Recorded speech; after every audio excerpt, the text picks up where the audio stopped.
That hurt.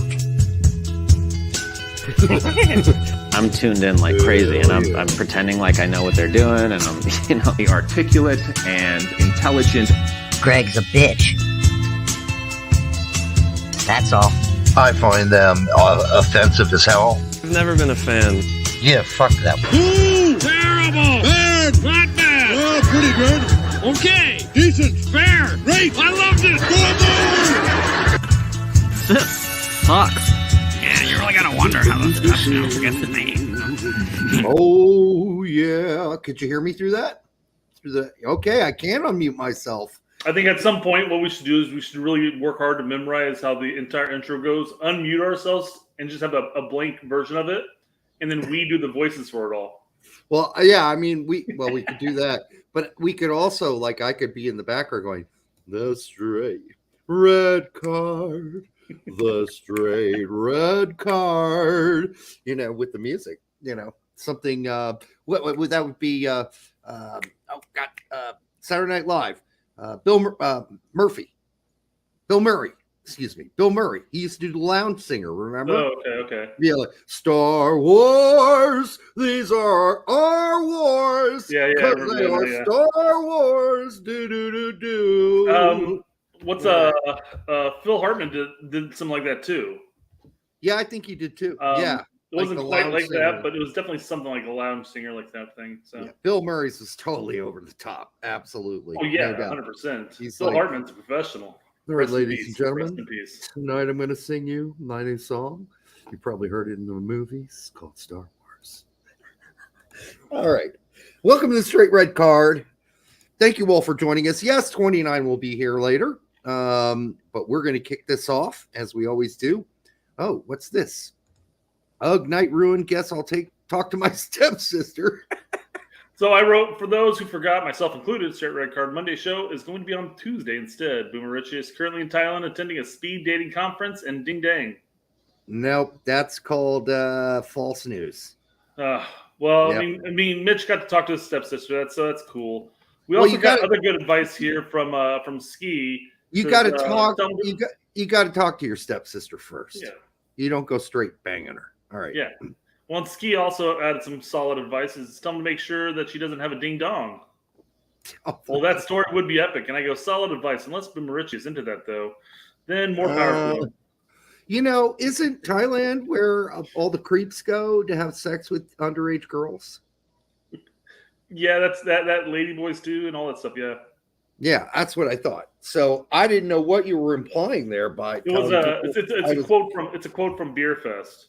Where he goes, I was playing ping pong and ding dang, No, I get that. But I shoved right in my ass. I didn't know what you were implying by saying I went to Thailand. Yeah. That's where your speed dating. Now that would be a very short trip to Thailand. You're gonna come back with some lady boyfriend? No, not at all. No, I did not go to Thailand. If you were wondering. Oh, okay. Good. All right. The turd in the background said, welcome back to the Straight Red Card. I almost start out in the normal voice. Tomorrow, yes. Tomorrow is roster release day. Speaking about release, tomorrow Greg gets hand release from Don Garber, Betty Crocker, and my wife. My wife says Claudio is tiny. Oh my God. And yes, by the way, we're working on the Winalda date. We really want to not a date. Winalda date. We're not going to go see a movie and get popcorn together. But he will eventually be coming on the show. I just, I had to go on this vacation because I worked over the whole weekend. Because with the Indy 11 game on Saturday being Overdose Awareness Day, and then Sunday actually being Overdose Awareness Day at the museum, Indiana State Museum, I was running it. So there you go.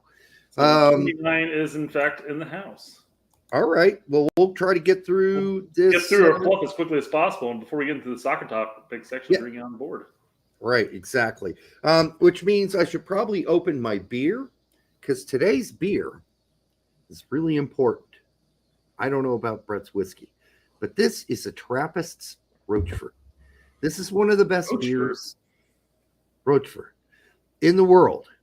Blended roaches?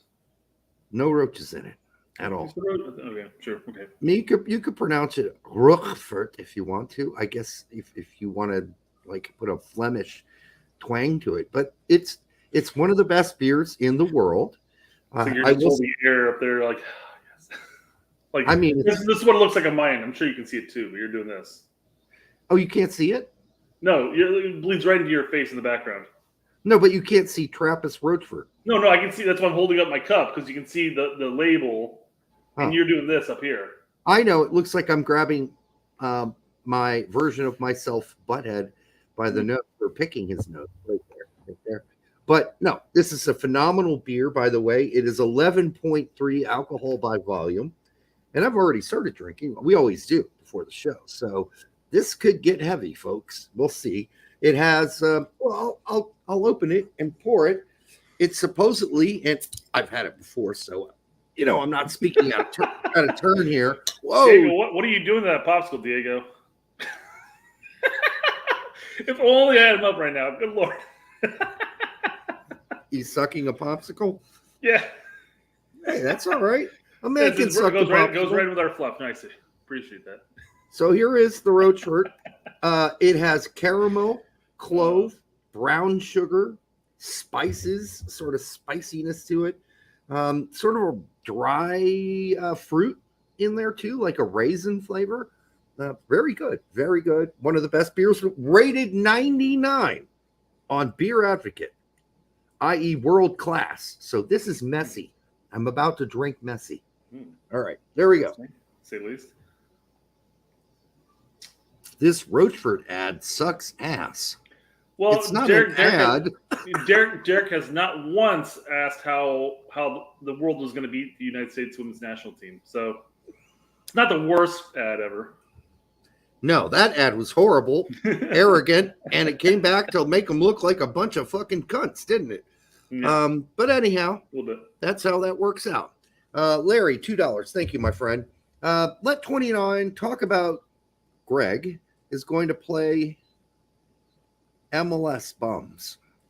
Oh, that's space after the L. I was thinking like the Mexican league he was trying to say, but yeah, I see the S down there. Major League Spums. That's what he's saying there. Spums. Listen, Larry, we're going to let him talk about whatever he wants to talk about. Mm-hmm. That's why he comes on the show. There are no, but the funny thing is, like, people are like, oh, you don't know shit. How do you know any of this shit? It's like the guy that commented on Pete's, like, pronouncement earlier this week. Oh, you don't know shit. Where do you get that? Tell me the article you got that from. Like, Pete's going to need to fucking quote a goddamn mainstream media soccer article to give you information because he knows more than they fucking do. All right? And 29 does too. So suck it, dumbass. If you're getting your news from mainstream media soccer, U.S. soccer coverage, you might as well be fucking sucking your thumb because you're not getting dick. All right? You're not getting dick. You're missing it. We're bringing it to you, and others are bringing it to you, but not the mainstream media people. No, they're not. So well, anyway. I mentioned this to you earlier, actually, because we have the article that everybody's talking about, the Van and Fair article. Mm-hmm. And I go, I feel like we've heard this conversation, this topic before. Where could we have heard it from? I don't know. But it was funny because I didn't have to. I chose to defend a mainstream media journalist. Well, that's okay. Because somebody asked them, like, what's your source? Is your source just trust me, bro? I'm like, we believe you a lot more if you just provide your source. I'm like, you can't provide your source because then you won't have any sources. Yeah, it's so ridiculous. So if Brooks people come to us and give us something, his people, and then we tell when we report what happened and we report who gave us the information, do you think that person's ever going to give us information again? Yeah, fucking dumbass. I mean, how do people think this works? This does not work. I mean, okay, if you don't trust us, then, okay, here's the way to figure it out. If we continually feed you bullshit that doesn't end up being true, then you're like, those guys are full of shit. I'm not watching them anymore. But have we done that ever? No. I mean, I don't think we've ever had to eat crow a single time but once, right? One time we had to eat crow, right? Yeah. Okay. So listen, If No, you don't want to believe, go ahead. Sorry, I mean to cut you well, I off. was just going to say, I mean, if you don't want to believe Pete and you don't want to believe 29 and you don't want to believe us, fine. Then you can just go watch something else. But don't come to me with who's your source, bro, because that's horseshit. I'm not going to tell you. Why would I do that? Why the fuck would I do that? And that means you can just continue to not trust me. But then you're going to be like 10 steps behind if you're not watching some of these independent shows who have connections that mainstream media either doesn't want to have or can't have. Or they're holding it for a certain deadline to release it. Right. They're holding it back because they know shit, but they're not allowed to say it because they don't want to be banned. Okay? Well, that's the thing. That's the thing. I mean, the whole we talked to Diego about this. The whole Balogun release and all the leaking, and they came. There was like a USSF like threw together something really quickly because they weren't ready to release it for like another week. But the news came out and they had a scramble. So let's move on to some fluff here. We've got 11 minutes in. We've got a couple things to get over before we get Diego. Yeah, we better cut it since he's already licking popsicles in the waiting room. All right, what do we got here? New York Post: France spent $260 million to destroy 80 million gallons of surplus wine. Why the fuck would you do that? I don't understand this. Just sell it. Just put it on eBay and sell it. Give it away. Why spend the money to dispose of it unless it's got like some like new version of the beer bug sitting inside of it? If there's nothing wrong with the wine, just get rid of it. You don't have to dispose of it. Why destroy good product? That's just dumb. God, I mean, yeah, give it away. I mean, hey, you over 21? Here's a bottle. You over 21? Oh, here's a bottle for you. No. This is in France, so it's not even 21. I mean, imagine it's like 16 there or something like that. Yeah, I don't even know if Germany doesn't even. Are you done drinking milk out of your mom's tit? Here you go. Here's a bottle. You done with the milk teat thing? Here, suck this out of this. All right. No, I mean, and in Germany, at least way back when, I don't know if it's changed. They didn't have a drinking age. You had what was called Kinder beer, which was like 1 or 2% another use for alcohol. Yeah. I use that wine for cooking sauces. Yeah, I mean, depending on what you're making, a good Sauvignon or a white wine goes great with white wine. Goes great with a lot of pasta, white sauces. Yeah, I mean, you could do. I mean, this is a waste. Yeah. People across the world could be using this to either get plastered or cook food. Yeah. What a waste. What a fucking waste. All right. 100%.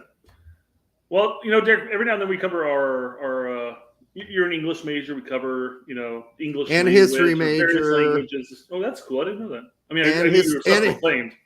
History, English, all right. Education, and then I got a minor in political science. So 3 degrees in 1 minor. I got our language bit for the show here. All right. To bring this up and wanted to hear what you had to think about this. Now that you set me up for failure, yes, here we go. Condoms are for, well, I know what that is. For fucking pussies. There's 2 meanings to this, right?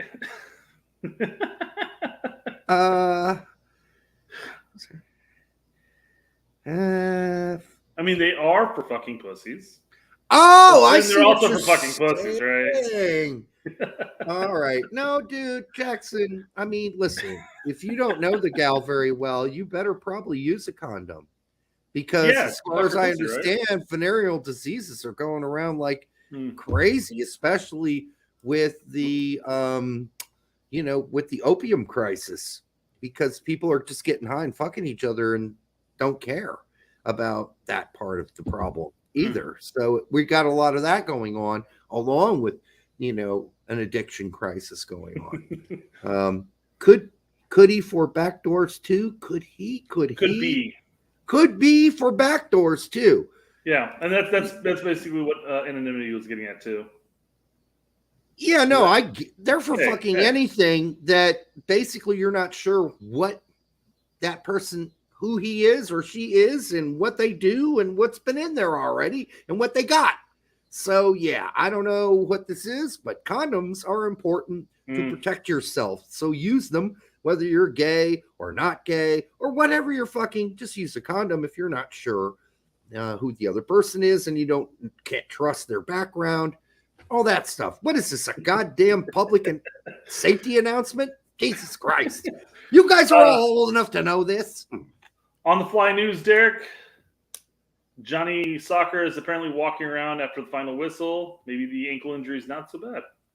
Okay, well, that's a lot different than the Josh Sargent situation, which looked fucking horrible, real bad.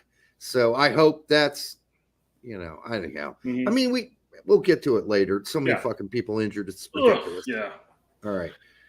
So I guess while you're rocking your condoms and you're fucking that pussy.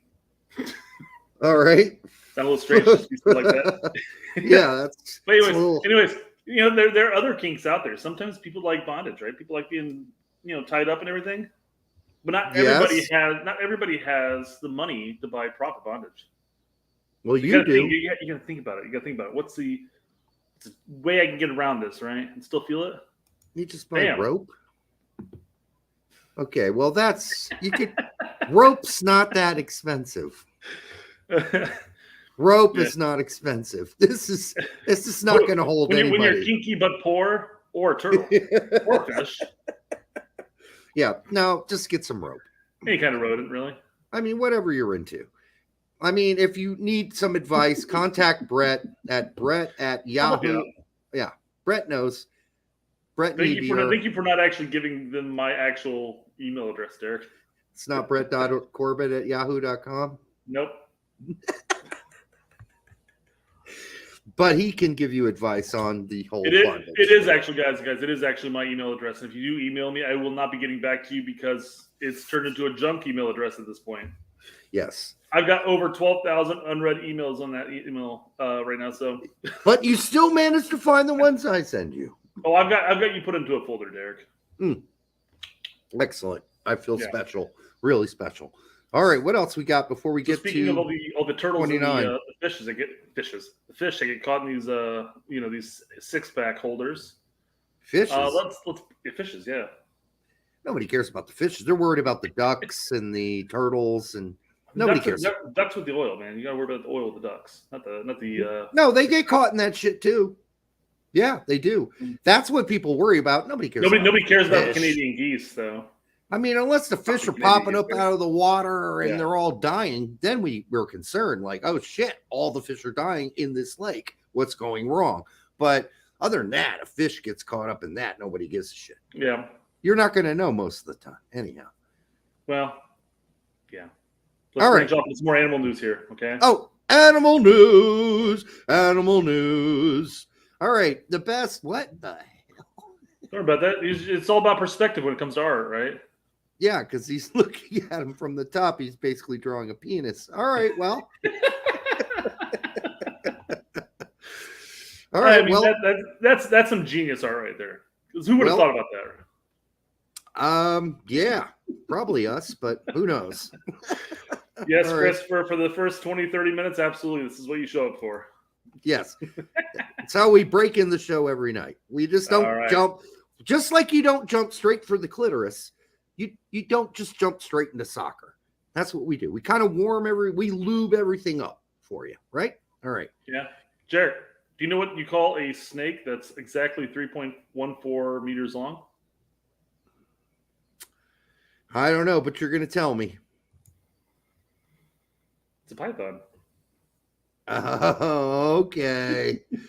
All right. Some geometry humor. Okay. Yeah. Great. Geometry humor. What else? We got language, we got geometry, we got animals. We're hitting all the major subjects, right?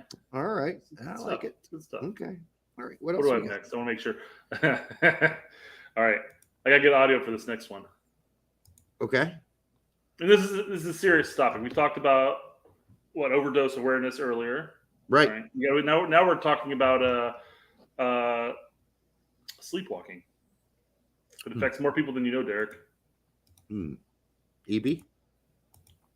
No, if anybody, it would be me. But yeah, it's true. I used to have a thing where, like, when it was 2 a day, when it first started with 2 a days, or when the fair started and stuff like that, I was working 18-hour days there.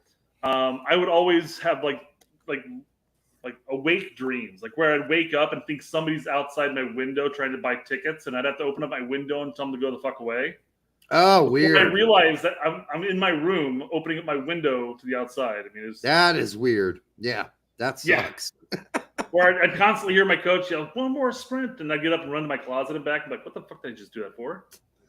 The only time I've ever slept walking, I don't know if it's sleepwalking or I was just really drunk. I was on tour and I had to pee, and I walked in somebody's closet who was gracious enough to let us stay in their place while we toured. And I peed in their closet thinking I was in the bathroom. And then I had to apologize profusely the next day because I'm like, I thought he was in the bathroom. It looked like the bathroom. It was really dark. And I thought I opened it, slid it open. It looked like there was a toilet there. It ended up being a basket full of clothes that I peed in. Anyhow, let's do this. My wife's sleepwalking is getting out of control. Sometimes she wakes up in the bathroom or her ex-boyfriend's house. So we went to see a doctor, but she wasn't very helpful. She was like, I'm just the dentist, blah, blah, blah. I noticed a really creepy pattern. She would sleepwalk almost every night at 3 a.m. and her footpath every night was identical, covering almost the whole house. So one night I woke up at 3 a.m. while she was sleepwalking and I gave her a broom.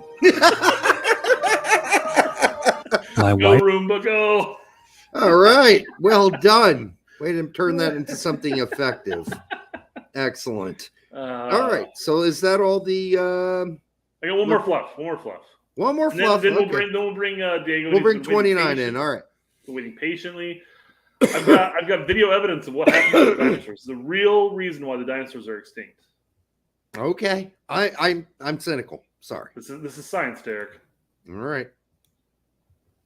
So you can tell there's planet Earth. What? Yeah, planet Earth. See, there's South America. There's the United States. Yeah. Africa. That's Europe and Russia. Okay. Yeah. I know Guess the what? That's fucking world. Greenland. It's probably That's Australia. Greenland. It's Australia. Australia. Okay. Yeah, Whatever. it's pretty big. This is not a globe. So Well, no, it's flat Earth. exactly. Well, here's what happens. Oh. Ka-chong! No more dinosaurs. There you go. It's like just Oh. flicking a coin. Excellent. All right. So that is most of the, or if not all of the. That's all the fluff. And we're going The to bring fluff. in Diego. You want to do an intro for Diego? Diego Mendoza. Diego Mendoza. 29. Diego Mendoza. 29 is with us here tonight. How are you doing, Diego?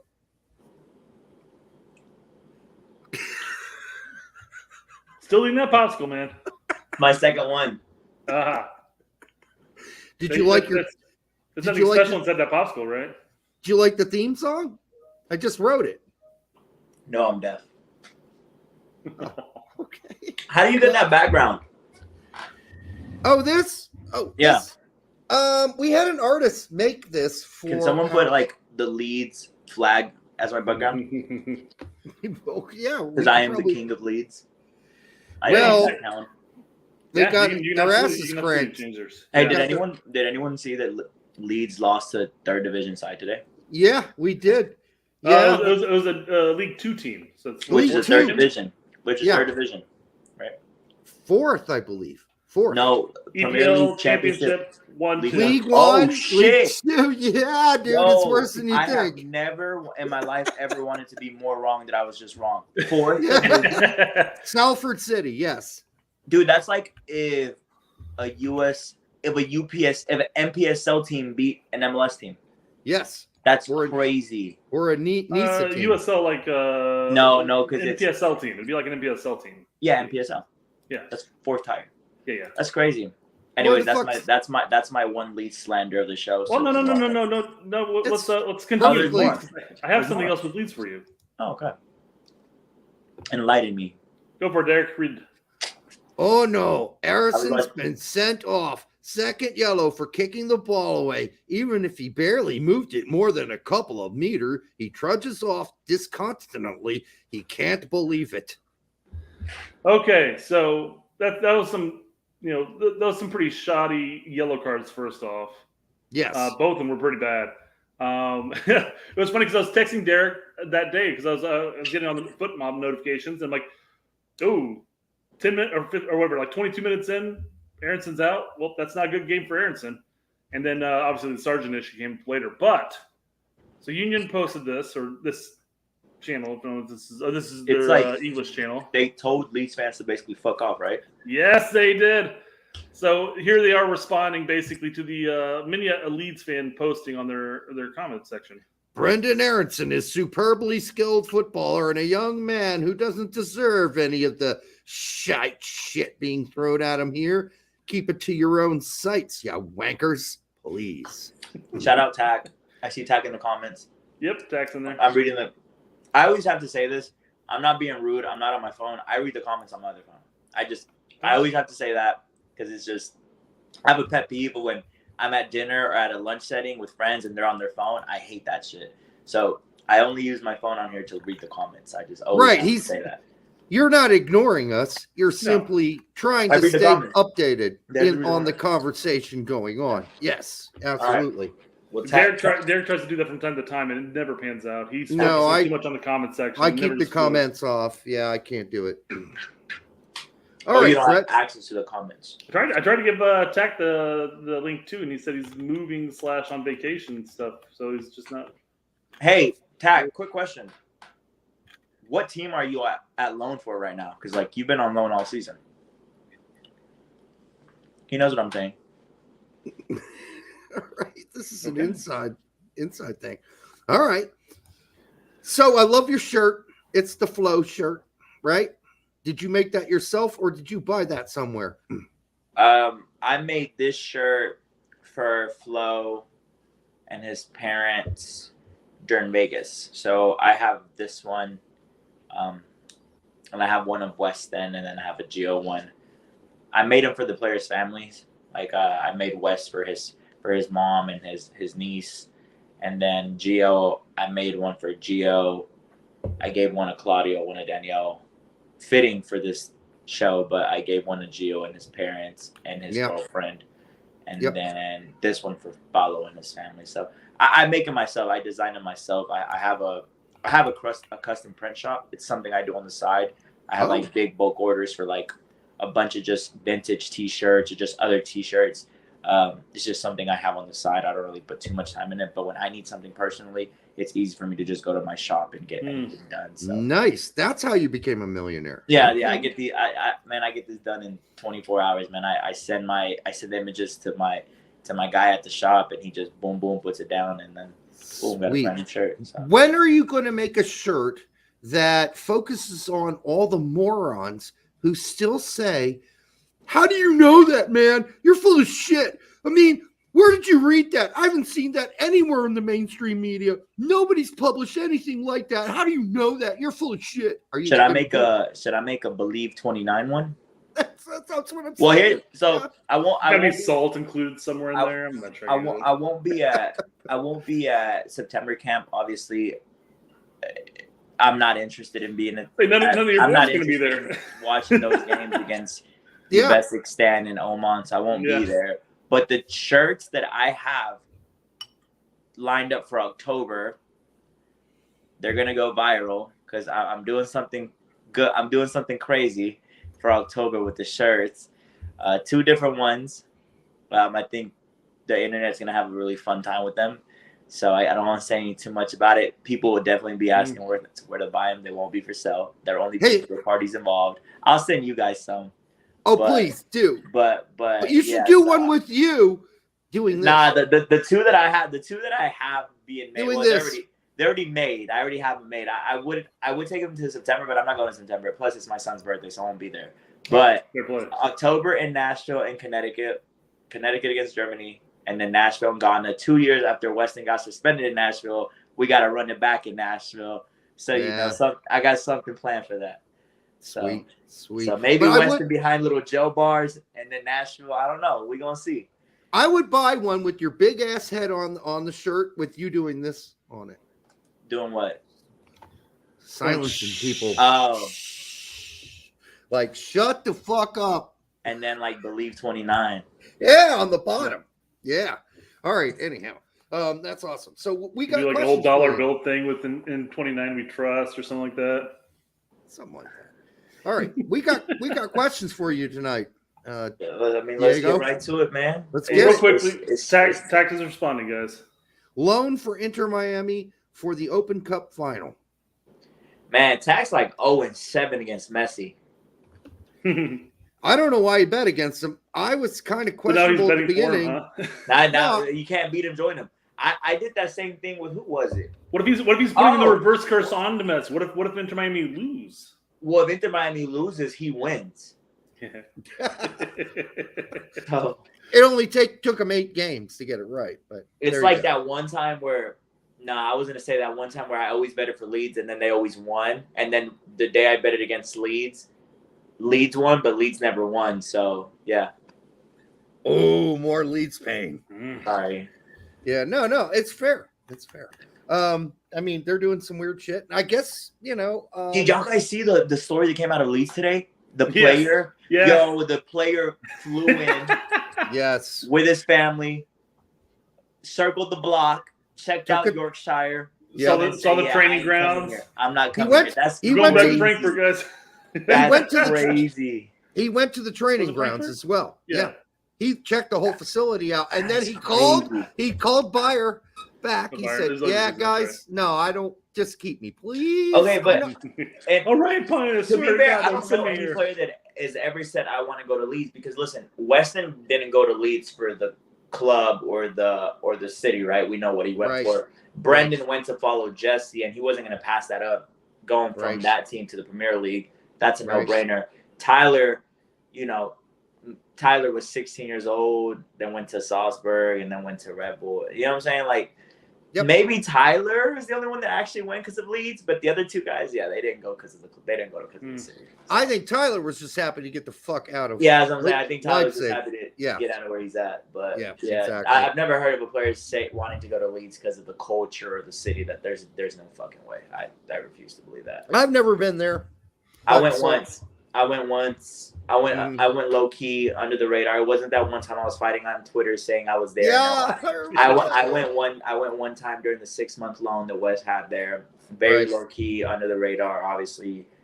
I feel like even low key, you probably stand out there, right? And yeah, I was the only Mexican there for sure. And it was good. I don't have much to say about it, so. Well, you don't have to denigrate anybody. I'm just saying. I mean, were there good restaurants? Were there places to hang out? Or no? Well, that's one thing that a lot of people talk about outside of the history at Leeds is that there's decent nightlife. There's this, and I don't know. I mean, I guess it depends on who's classifying as the nightlife as being decent. It's decent to this person. I live in is it decent to this person? I live in Dallas. I split my time in LA and Miami. Mm-hmm. I'm used to that. You go to Leeds, it's just like, nice pubs. Now, if I lived in Kansas or Nebraska, maybe I would. No disrespect to Kansas or Nebraska, but yeah, thanks for not singing, Deanna. We appreciate it. Yeah, drop a pin in the middle. Drop a pin in the middle of nowhere, Nebraska, and that place will probably be a little bit more exciting than Leeds. So, wow. Okay. Yeah. And it'd be some barn with a bunch of hay bales next to it. It's like y'all remember that show, Courage the Cowardly Dog? I remember Courage the Cowardly Dog. Okay, where the fictional town that it's based on, that's Leeds. It's literally, if you know, you know. So. All right. You know. All right, Brett, let's get to some questions. Chris Gary's saying, did Diego eat a Smurf? His tongue's blue. No, it's been clearly documented that he was eating a popsicle. I guess I gotta ask: are these regular popsicles or are they alcoholic? Oh no, neither. Well, neither. They have THC in it. That's what I suspected. They're edible ice cream. They're ice cream infused with THC. So weed. So I'm about to.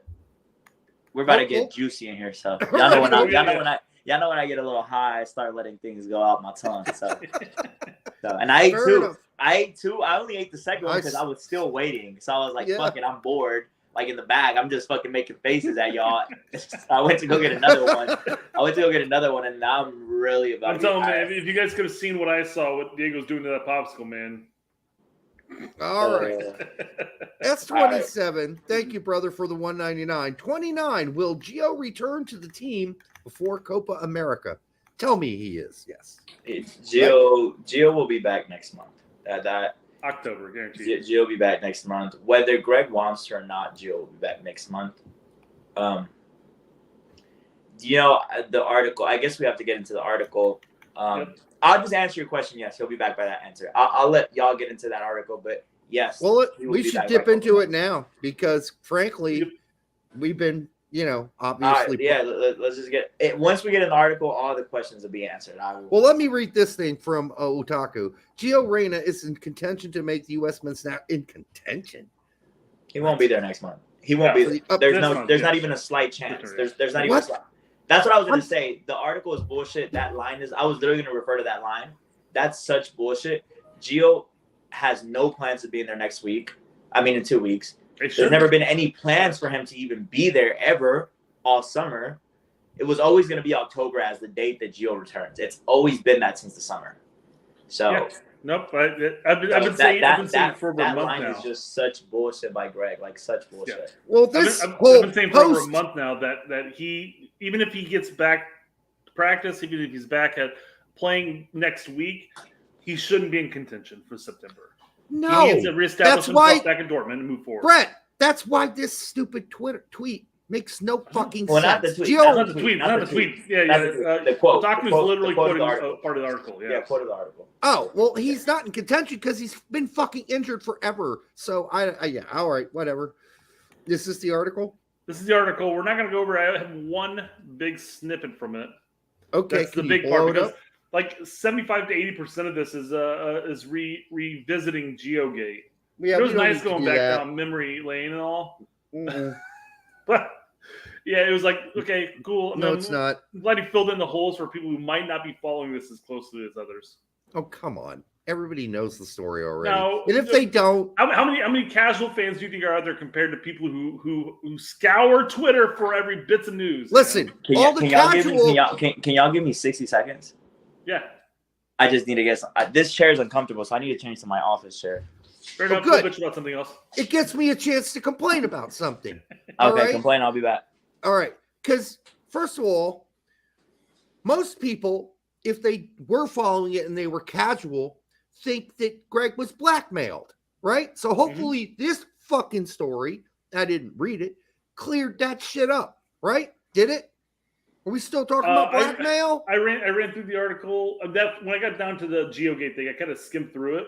But it appeared that it was just covering the timeline of what happened here and this happened there and so forth. But no, I don't think that was Carlisle's article, right? At ESPN that busted out the fucking blackmail story. And then he fixed and edited the story 100 fucking times. Didn't ever note that in the notes. All right, Jeff Carlisle, who I used to respect before. I'm sorry. I'm having a hard time respecting Jeff Carlisle at this point because he corrected that article 100 times, never cleared it up, and now there were hundreds of other articles written based on his first article that talked about blackmail. Blackmail this, blackmail that. There's no blackmail, people. All right? It's done.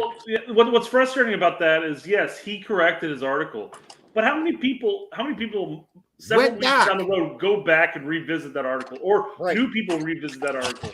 It's just like a YouTube video.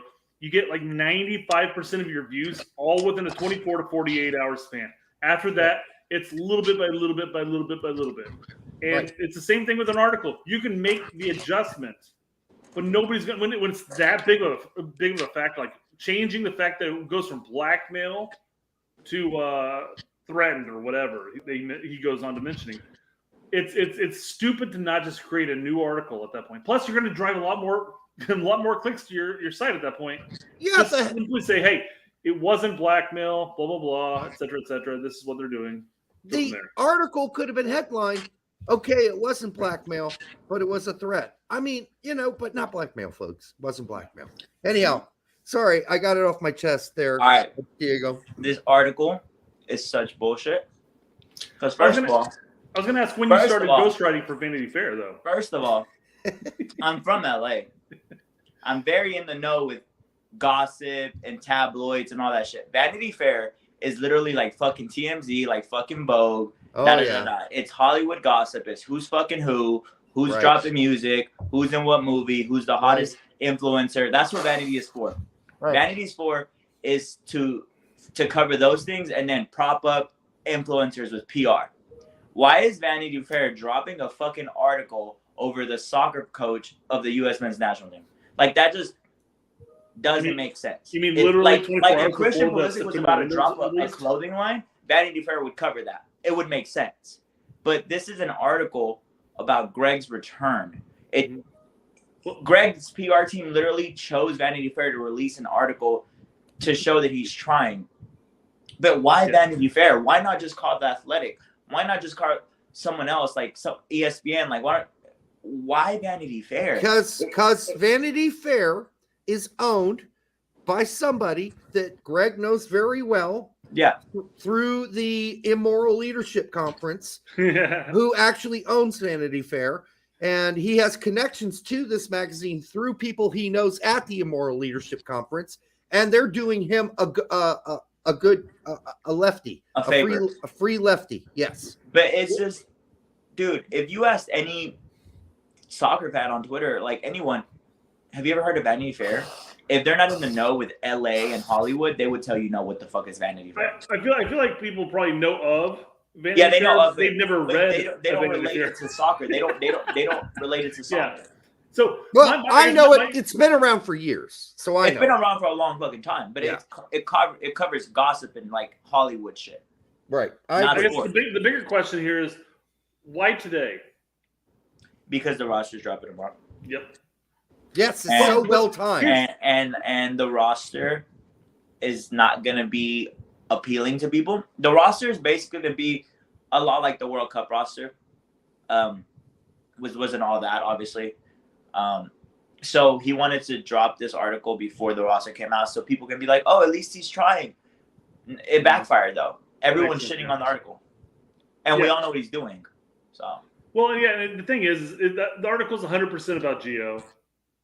And then the roster comes out tomorrow, and 95% of the fan base, the other 5% don't follow any news whatsoever, and they just like, hey, where's Gio at? 95% of the fan base understands probably why Gio's probably not going to be included. I mean, not probably, won't be included. Because, anyone that follows the sport and the national team already knows why Gio won't be included. This article doesn't do anything for us. It doesn't. It does for casuals though, and that's Greg's targeted audience. Yeah, that's fair. That's fair enough because it does make it appeal that he's actually reaching out. But if I recall correctly, and again, correct me if I'm wrong, Diego. But didn't you say that BJ tried to set something up over the summer? BJ tried setting something up in preseason whenever he was in Chicago for Dortmund, and Greg already had other plans and he could have rescheduled those plans, or he could have just built those plans to meet with Gio, and he decided not to. And that's what I said last week, like on that space. You know, obviously there's a lot of people on there, like it went crazy, it went viral, everybody's talking about it, right? Like, and I told people, I was like, I'm gonna have a space tonight, and I'm gonna drop people some news because rumors about the roster were coming out, and I was like, you know what? Let's talk about it, right? So that's why we did the space. And I said last week on my space, Gio is not gonna be in September because he's coming back from injury. But even if he was healthy, he would not be there. Why? Because they have not spoken. They have not spoken since the World Cup when the game ended. And that's the last time they've spoken. What I was saying is what you just referred to, they had a chance to meet in August or late July, whatever that was, when Dortmund was in Chicago. BJ tried setting that up. Claudio was on board. Selger was on board, which is his agent. Everyone was on board except Greg.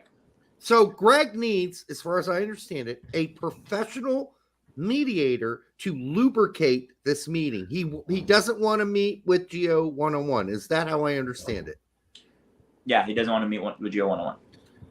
That's pathetic. In hindsight, the meeting in Chicago wouldn't have been one-on-one either. But still, it was still an opportunity to mend things and start, moving forward. And Greg said no. That would have been with Callahan, right? Greg went to Europe earlier. Didn't meet with him. Didn't talk to him. Greg's supposed to go to Europe in the next 10 days before the camp. I think the week before the camp he's going, the weekend, which I think is this weekend. I think he's supposed to be in Europe for 3 days just to see all the boys, check up on them. Obviously, Dortmund's not a part of that because Gio won't be on the roster. And plus, because he just doesn't want to. So the original meeting was supposed to be with Callahan, correct? Callahan. BJ, Greg, and Gio and his agent. Oh, okay. That's what I said. Callahan. BJ. Yeah. So, BJ was the one pushing for it. But yeah, BJ knows how just with him, though. Yeah, he was gonna act in that sense as a mitigator, correct? But that's fine. That's an assistant coach. That's fine. Greg is bringing in a third party who has no fucking correlation to this situation to mediate a 50-year-old grown-ass man and this 20-year-old player. That's sad shit. It's just sad shit. Pick up the phone, say, hey, I'm going to Europe. Let's meet up. Let's have lunch. You can, have your agent there. You can have your coach, whatever you need. Right. Let's just get it going. Let's break bread or whatever. Last more than 60 seconds. Just set it up and then go about it in person. And how hard is it for a grown ass adult to sit down with a kid who he's known his entire life, and literally since birth? Yeah, and sit there and say, hey, I admit it was bad form of me to bring that up in the symposium, even though I thought that it was off the record. I shouldn't have done it anyways, especially with what was going on behind the scenes. That was my bad. I apologize. I would like to continue our relationship as far as professionals are concerned and move forward with this. And I would imagine Gio would be like, that's fine. Everything will be fine. Why do you need to bring in somebody third? Why can't one of your assistants who by the way, Hudson and BJ both made sure to make Gio integral to their lineup. And they prioritized it ASAP. Greg has saying Gio's a priority since he got rehired and he still hasn't done shit. Exactly. It's been how many months since he got hired? Mid-June, June 15th. It's September. It's August 29th. He got hired June 15th. That's literally over 2 months, 2.5 months. And he still hasn't done shit about it. When Hudson was hired or brought in as intern, when BJ was brought in as intern, the first thing they did was make sure Gio knew he was a part of the program because of the history that had just gone down in Qatar. But they when Greg got reannounced, the first thing that Betty Crocker did was make sure that he knew that he was still in it. It's not Betty Crocker's fucking business. I'm joking. Betty Crocker was a Southampton employee when all this went down. He doesn't really know. Like it just has. I get he's a sporting director, but it's not Betty Crocker's job.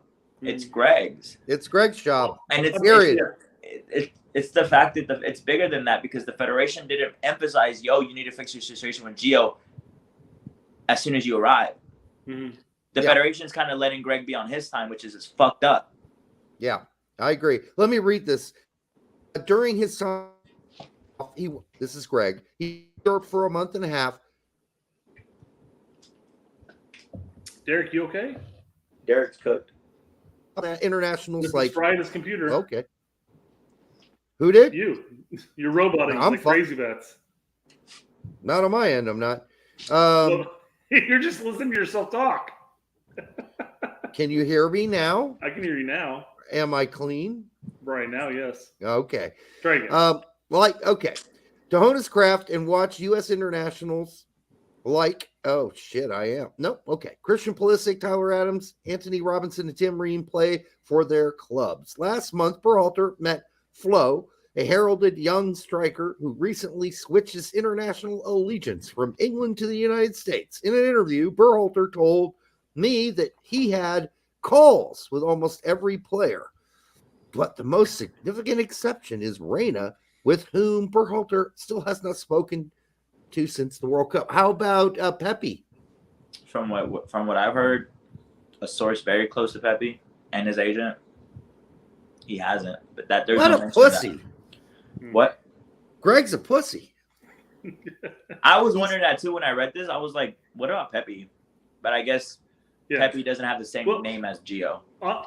On this quote, because I heard when Derek, I read it one and it was fine, but when Derek read it, I started picking up on a couple things. First off, a heralded young striker. This is such a weird way of referring because it's not a sports outlet. They don't really know how to rave about players. But who recently switched his international allegiances from England to the United States. That's weird. Did he switch it, or did he just end up choosing the United States in the end? Because he hasn't officially been tied to. He never played for them. Yeah. He played for US when he was younger. It's a weird sentence right there.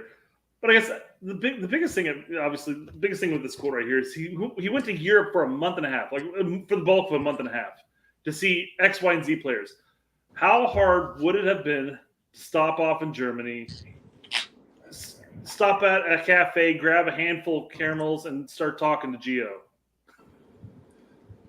I don't know. Are you sensing any resistance on Gio's end at all? No. Okay, that's what I thought. Well, Diego said that Gio was ready to talk to him in the summer. Gio's ready to talk to him in the summer. Here's the thing. Yeah. I meant to say earlier before one of y'all started talking. Gio cares about his career. Now, flashback to Qatar when shit was hot. When shit was just happened, the oven was hot. And I'm on record saying Gio would never play for Greg again. I am on record on that. Mm-hmm.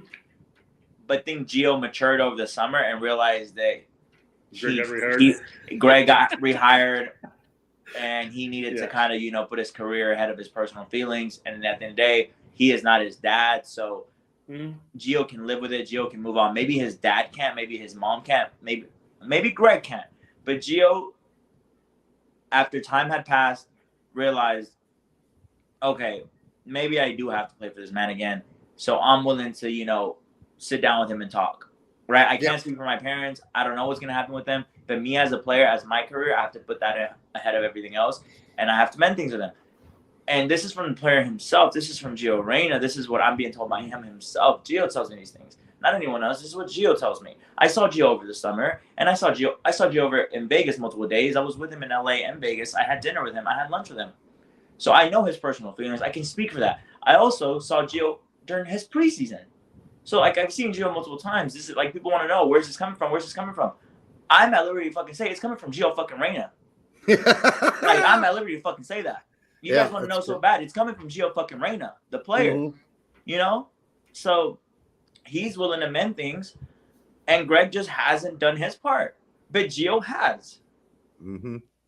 I don't know what else to say about that.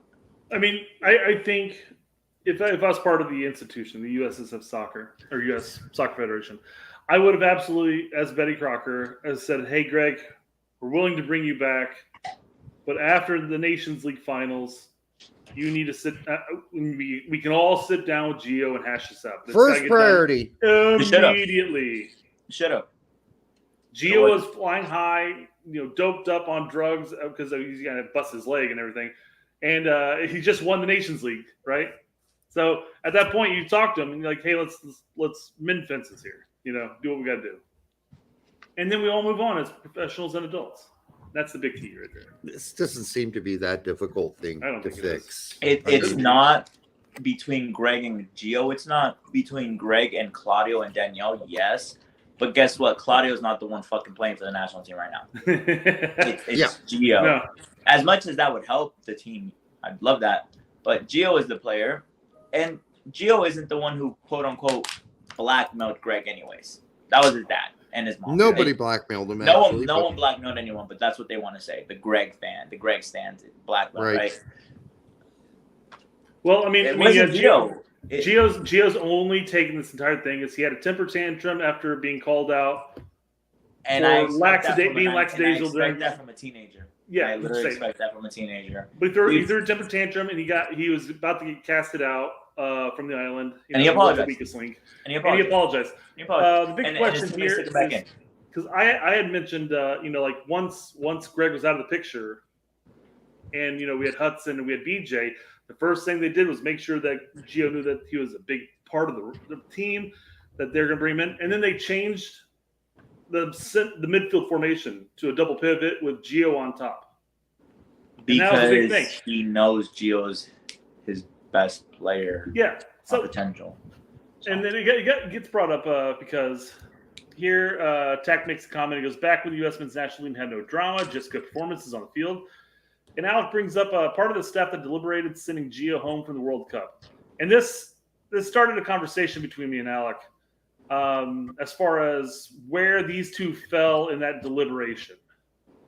And I basically, long story short, my thought process was judging based off of what I've seen after Greg left and what I know of Greg's tenure during his cycle, the idea of giving him a second chance to apologize to the team was probably not Greg's idea, in my opinion.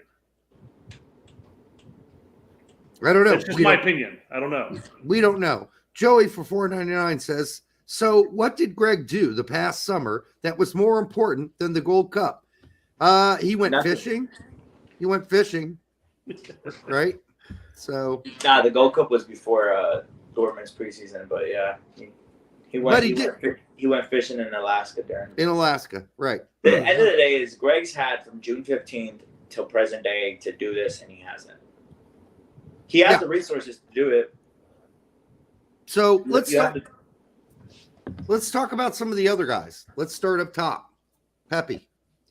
What the fuck's going on there? Like, Pepe, all right. Pepe's just upset. I think Pepe's just still upset. Rightfully so. By the way.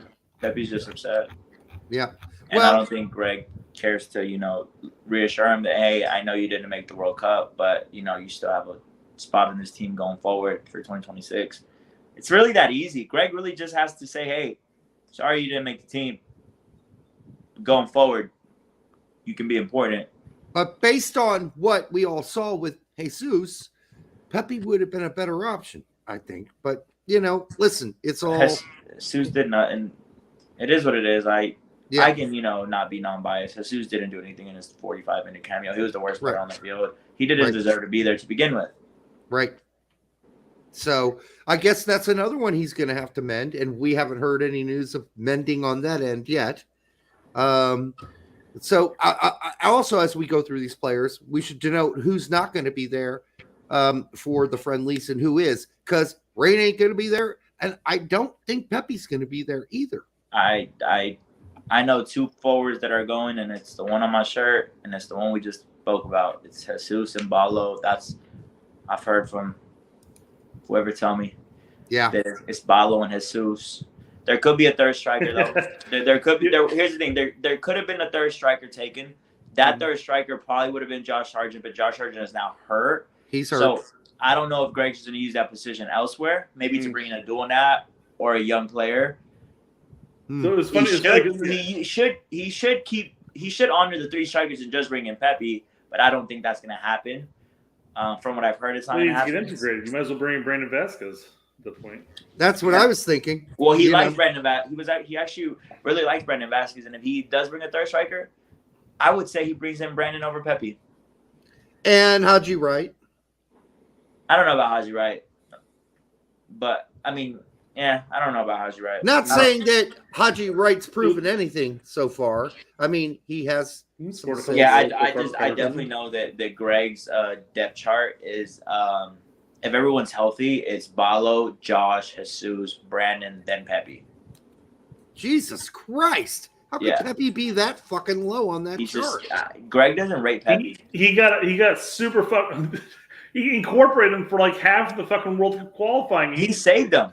He saved his life. And then he saved them, and then he left them out for Jesus, who Jesus did nothing for US in qualifying besides stat pad on small teams, which no disrespect. Rate the Caribbean. I'm sorry, Jesus, but I got to keep it real when I'm talking about the game. We need a Pirates of the Caribbean meme going on here.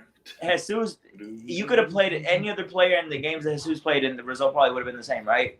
Pepe saved the USA multiple times, got him crucial points. Got him at least 6 points in the qualifier. 6 points, which were very crucial because those standings are very close at the end of qualifying, and then you left him home and you took Jesus. We qualified based off goal differential. Well, automatically qualified. We could have gone into the. You could have gone to You could have gone to qualifying where you had to go play whatever team that is that Costa Rica played or whatever. Right. Take away those 3 points at Honduras. Who knows? So it's Greg doesn't rate Pepe, even though Pepe has saved his ass a couple times. Greg doesn't rate Pepe, and you guys can ask Edgar about this. Who Edgar is very close to Pepe and his family and his agent. Edgar's on record saying, like, Greg does not rate Pepe like that. He it's just does weird. it. It's like Greg considers, because you remember Greg breaking down the types of center forwards he wanted to bring. He wanted to bring a physical guy. He wanted to bring a guy who was diverse, and then he wanted to bring Jesus, who does whatever Jesus does. And so I guess he considered Pepe to be in sort of the physical with the Sargent category. So if you have Sargent and Haji Wright, you really don't need to bring Pepe.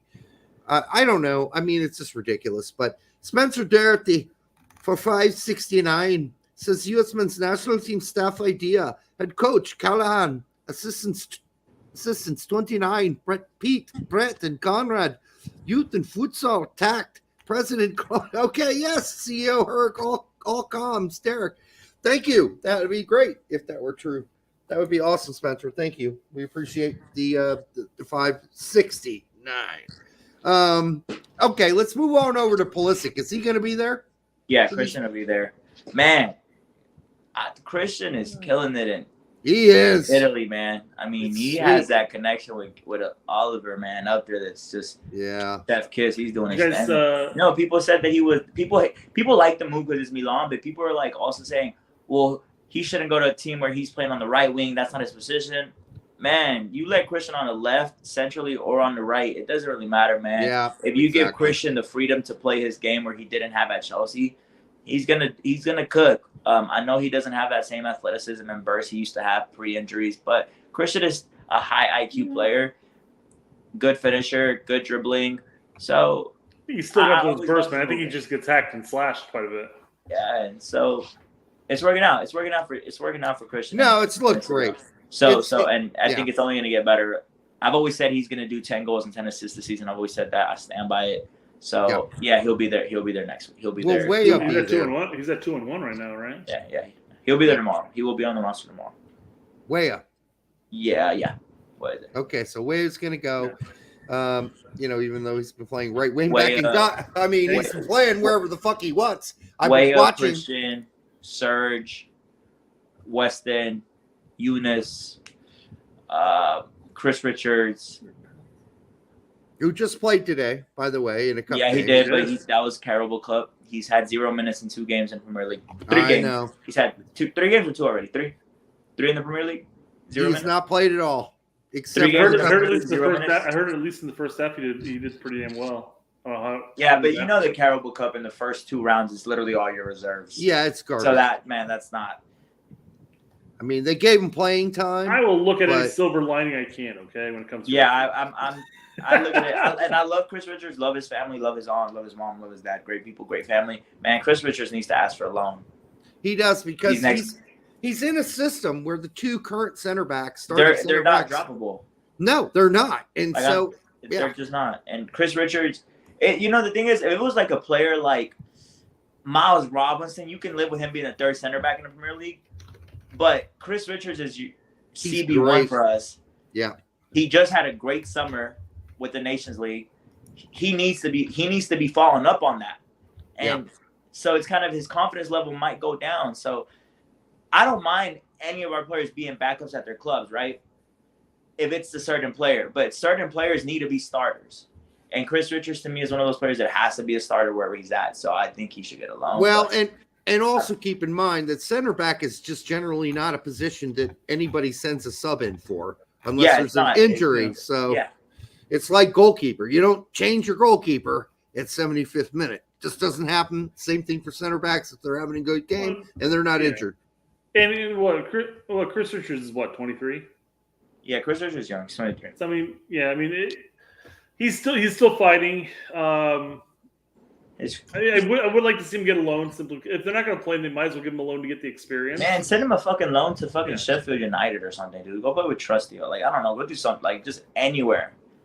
Can you do us a favor, 29? I know you know the world of agents, right? Right. Can we get some insight from John Brooks' agent somehow, some way? I am the insight. What's the insight? What are you asking for?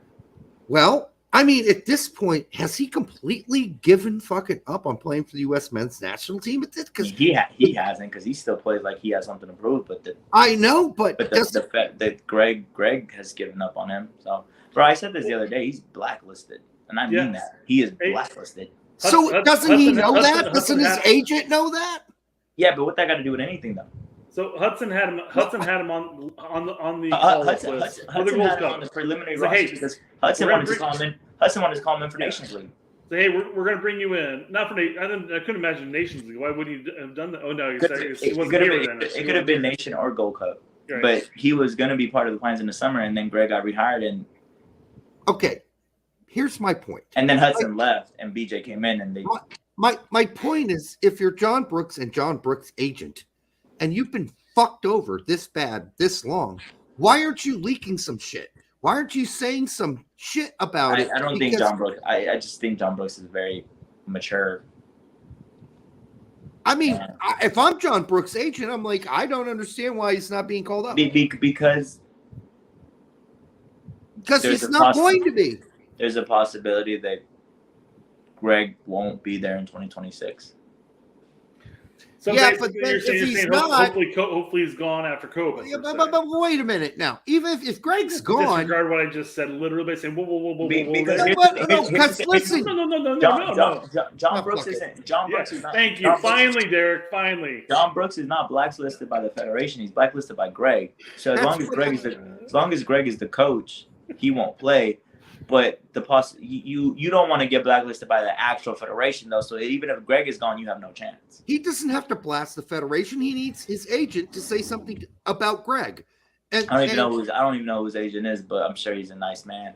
I couldn't tell you why John Brooks hasn't spoken out. That's my point. He should speak out, or his agent should. To answer your question, I think John Brooks does think he still has a chance if Greg is gone. I think he does. Well, and that's fine, but I don't think his agent saying something about Greg is going to cancel him if Callahan takes over or somebody else takes over who has a totally different perspective after Greg fails for whatever reason. I don't think Greg's going to not be the coach for the 2026 team. I think it's a 50-50. I think if he lays a fucking egg in Copa America, he's out. I don't think so. I would normally. I wish you were right, but I doubt that. He knows too many people at U.S. Soccer, and he's embedded there. You know, the thing is, a lot of things can change from now in 3 years. That's the thing. Man, from history.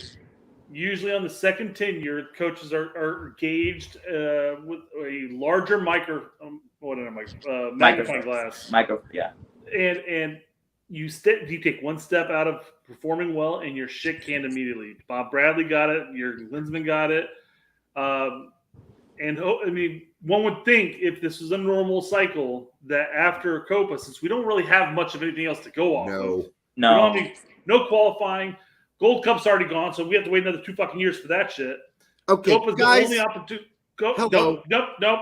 Damn it, Brett. Let me finish a fucking sentence, Dick. Hey, Dick, I've got barely any words. You got barely any words. I'll just drink. You go ahead. I appreciate it, Derek. Thank you. In a normal cycle, one would think that after a failure in Copa, that would be all you would need to shake hands, Greg. But it's not going to happen. No. Listen, Derek, you can talk now. Listen. No, it's not going to happen. If they go into Copa and they don't get out the group stage. No, it doesn't matter. It's not going to happen. He knows too many people. He's too embedded in. He and fucking Betty Crocker bake cakes together. No, it ain't happening. What you think? Betty Crocker's ass is safe too? That motherfucker out of there too. Nah, I don't think so. I don't think the federation has the balls to clean house a year before the World Cup. But man, would they get so much respect and love from the fans that they did? Like they care about that. They obviously don't care about respect or anything. U.S. Soccer. They're the bosses. They bent over far enough to get Greg back that they're just going to ride it out through the cycle. I think so. And I think they're hoping that they're going to get out of the group stage and then move on from there again, just like we do every fucking cycle, and not actually progress. And thus my point about Brooks and Brooks's agent. if you know you're fucked and you'll have any perspective on Greg's situation going forward, which is locked in, why not fucking Because bitch and complain? not everyone thinks with just let's just go attack the world. Like, not everyone thinks like that, man. Oh man, Not come everyone on. has that mindset. Some people just, it is what it is, and they go on and they. Diego, bro, Brooks is listen, getting reamed in the I ass. wish the players were more like me, man. I wish they would be outspoken too. Brooks should be outspoken at this point. He should, but I don't. Not everyone moves like that, man. All right. Yeah. All right, so Jeff. What age is Brooks right now? He's what? I don't know who Brooks is. 132. Brooks is 30. He's 30? younger than that. Yeah. This is his cycle. This is the last cycle. This is it. This is Well, it. no, people say that, but then you got Tim Ream and Walker Zimmerman still doing that at their age. That's fair. That's fair. Well, Tim Ream. Nah, you know, Walker every elite national team in this world has an old agent leader center back, Thiago Silva. And Ream's going to be our center back for the next 45 years. Portugal's still using fucking Pepe, and he's still doing his thing. Yep. So center backs, man, they can go till 38, dude, and still ball out. So that's why I don't think John Brooks is giving up just yet. I think John Brooks himself as a person is not giving up yet. So that's why I don't think he's done anything like that. I guess he's hoping a fairy shows up in fucking Greg's earlobe and pricks it with a magic Here's dose. the thing with John Brooks. If he keeps playing at his level in the Bundesliga for the next 4 years, he's always going to be in the mix. But that's what they say, but that's not been true. By the way, back that up real quick because that had a Brooks question in there. I'll go back. Brooks is younger than Zimmerman by a mile. Maybe months at most. They're both 30. Okay. All right, let me get back to the other one you had up, which what was happened a good with question. Brooks and Greg? Is that what you are? Yeah. Well, I can start because, I mean, we have this information and we put it out there, and people, and they're like, "How do you know that shit?" Well, I put it out too. I know, but during the Honduras game when he was pulled at halftime, fucking John Brooks threw a goddamn fit. It was more than a fit. He threw more than a fit. He threw more than a fit. He threw more than a fit. He threw shoes. He threw shit. He threw shit in the locker room. Caused chaos. Yep. Went at Greg. Went crazy on Greg. Got in his face. Got in his grill. Threw shit around. And that was for Greg. Here's the thing with Greg, right? If you stand up to Greg, that's it. Greg does not like when players stand up to him. Yeah, we saw and that with Dwayne Holmes. especially not in the way Greg, and not in the way, especially not in the way John did. And so John got in his grill. John got in his face, man. Said some mean shit, man. Fuck you, da da da da da. Threw shit. Players were just trying to calm him down. Players were talking to Greg. Coaches were with Greg. Players were with John. It was just like, hey, like, we got to go out and win this game. Da da da da da. Just a lot of shit, and shit would just hit the fan, and that's why he hasn't been called up since. And he got, and I know a lot of these things too because John Brooks was roommates with Weston during this camp. Yeah. During this cycle, like during this week, it was a Nashville weekend. Yeah.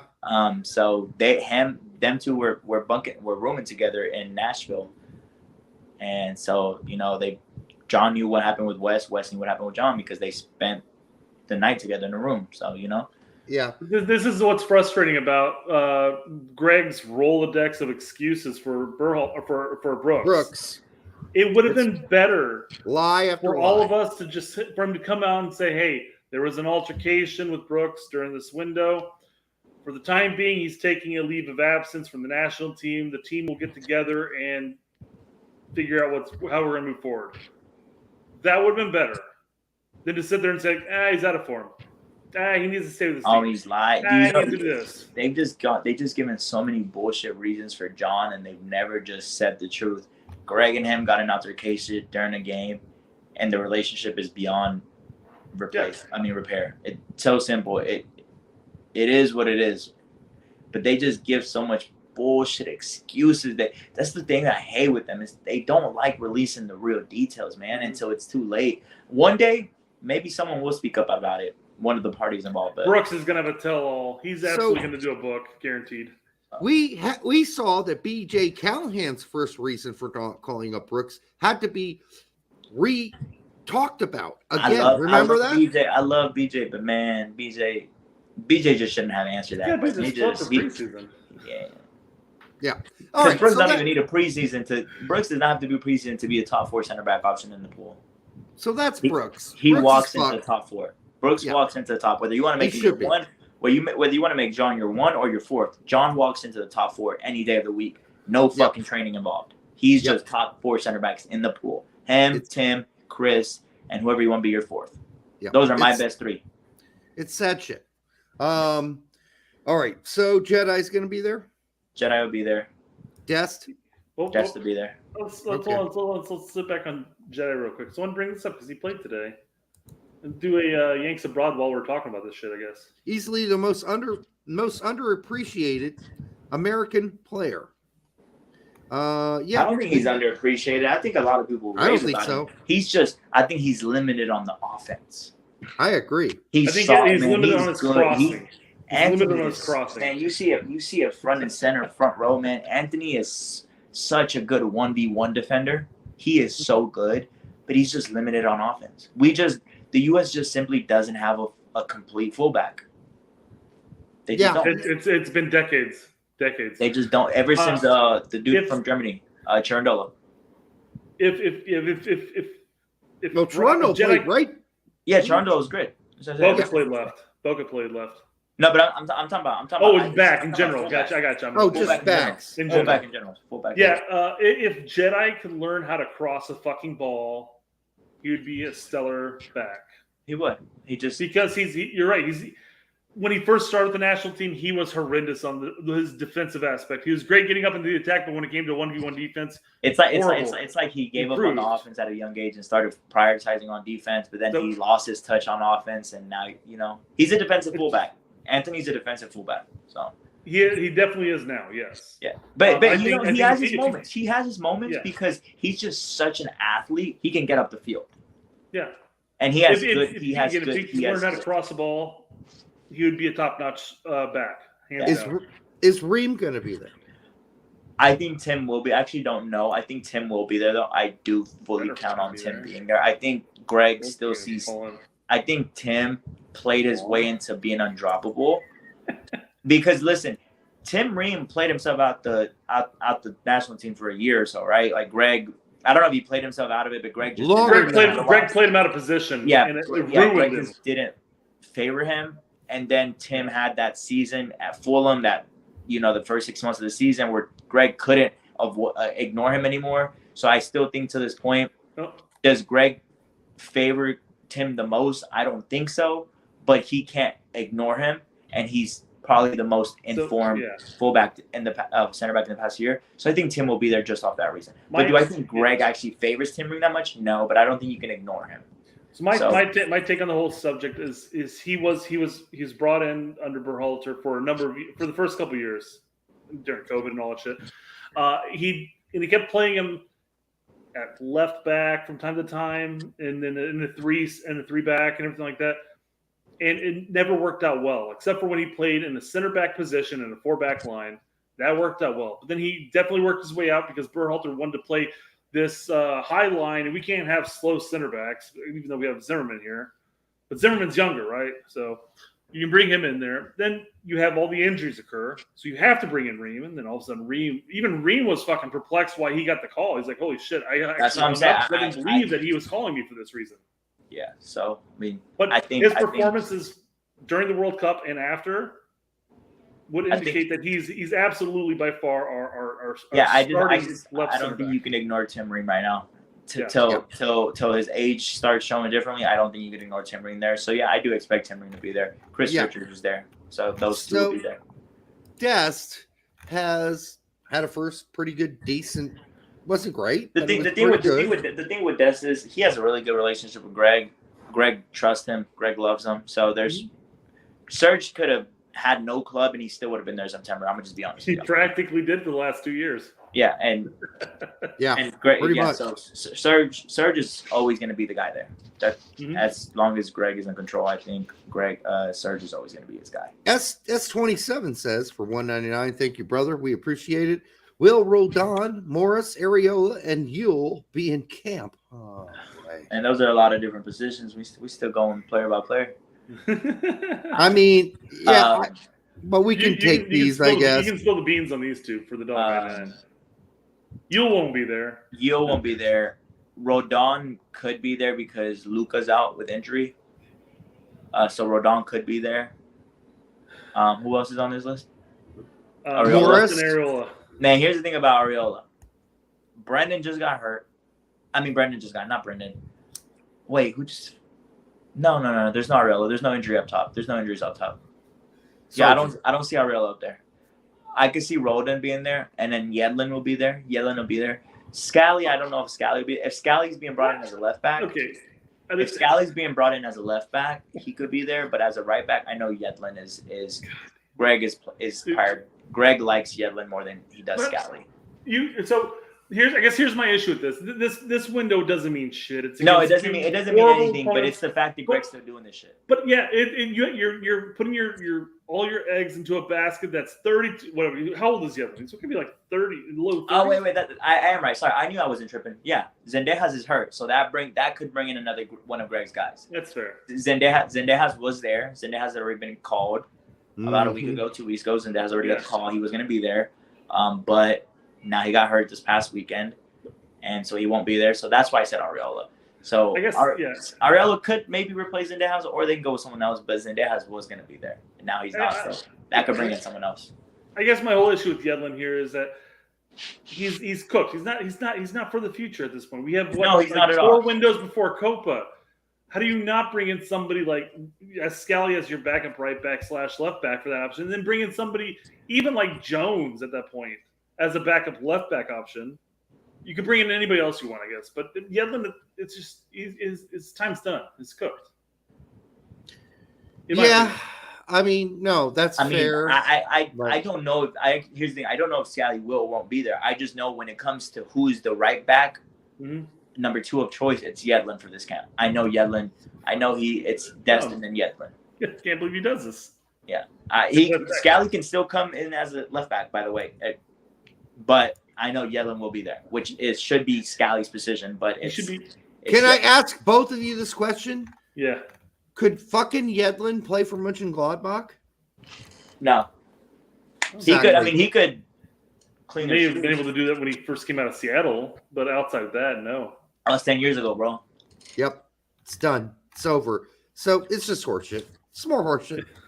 Yeah. All right. Now I won't be surprised if Scally and Yedlin are there. I just know that who is the right back, who is the backup right back. It's Yedlin. That's what I. But that's the thing, though. Even if both are included, why is Yedlin even there? If a left back or right back go off, it should be Scally first. Because Jedi is generally a 90-minute player. In Des is usually like a 60 to 90 minute. It depends on. Here's the thing with Greg. He always subs in a right back every game. Yeah. Greg that's my point. If Yedlin's the option to coming off the bench because Scally's brought in as quote unquote the left back option, that's just massive bullshit. So it seems that way. But Scally did shit on Greg over the summer in that interview or the end of the season. He did. Yeah. So he did. And Greg holds grudges and he doesn't forget shit. And Scally didn't have the best goodness game ever. We have him as manager. And Scally hasn't had the best start to the season at his team. So all those things put together, he might be omitted. I just won't be surprised if either thing happens. If he's there, he's there. If he's not there, I'm not surprised. If he's there, I'm not surprised. Yeah, and he's sounding about as sensitive as Jurgen Klinsmann at this point. It's just thank goodness we have this manager who's holding grudges against some of our players that are playing at the top top echelon of their career, But let's bring in some age fucks. Scally's a dog. Scally's a dog to me. I love Scally. He's a dog. He's a dog. Hey, funny story about Scally. We were in Vegas. We were going to the club for the celebration, and Scally was kind of like sad because he couldn't come because he's not 21. And I told his story on his face, but. So the players had the federation had a family and friends party right after the game where it was like the friends and family. But then after that, the players did their own party, obviously away from the family and the coaches and shit. And we went to the club, We're there till like 5 a.m. But when we're leaving the friends and family party right after the game to head to the club, you know, Scally was telling Weston, so like, hey, how strict do you think they are in Vegas with IDs? Because, you know, I'm only 20 years old, and Weston's never been in Vegas. So Weston was asking me, he's like, what do you think? And I'm like, bro, Vegas is the strictest city in the world. And they literally have facial recognition. Like, you can't go into clubs under 21. You just can't. There's no, unless you're an artist performing, they don't let anyone in under 21. If you don't have an ID in Vegas, you cannot get in. Like, that is a law in Vegas. Like, they have gambling license, not liquor license. They have gambling license. So if you let in someone underage, you could lose a whole fucking gambling license off that. So it's just a whole different thing. So Scally was kind of upset that he couldn't go. Gio was never going to go because he was hurt. He was with his dad and his mom, so he was never going to go.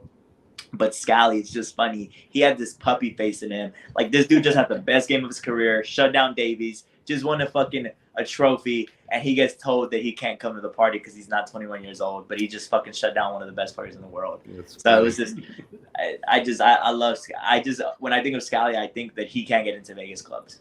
So. I got a question for you on Flo. So he's off to France. He's going to be competing for time with, or maybe not. We don't know. I think you can play both Ben Yedder and Balo, because Balo.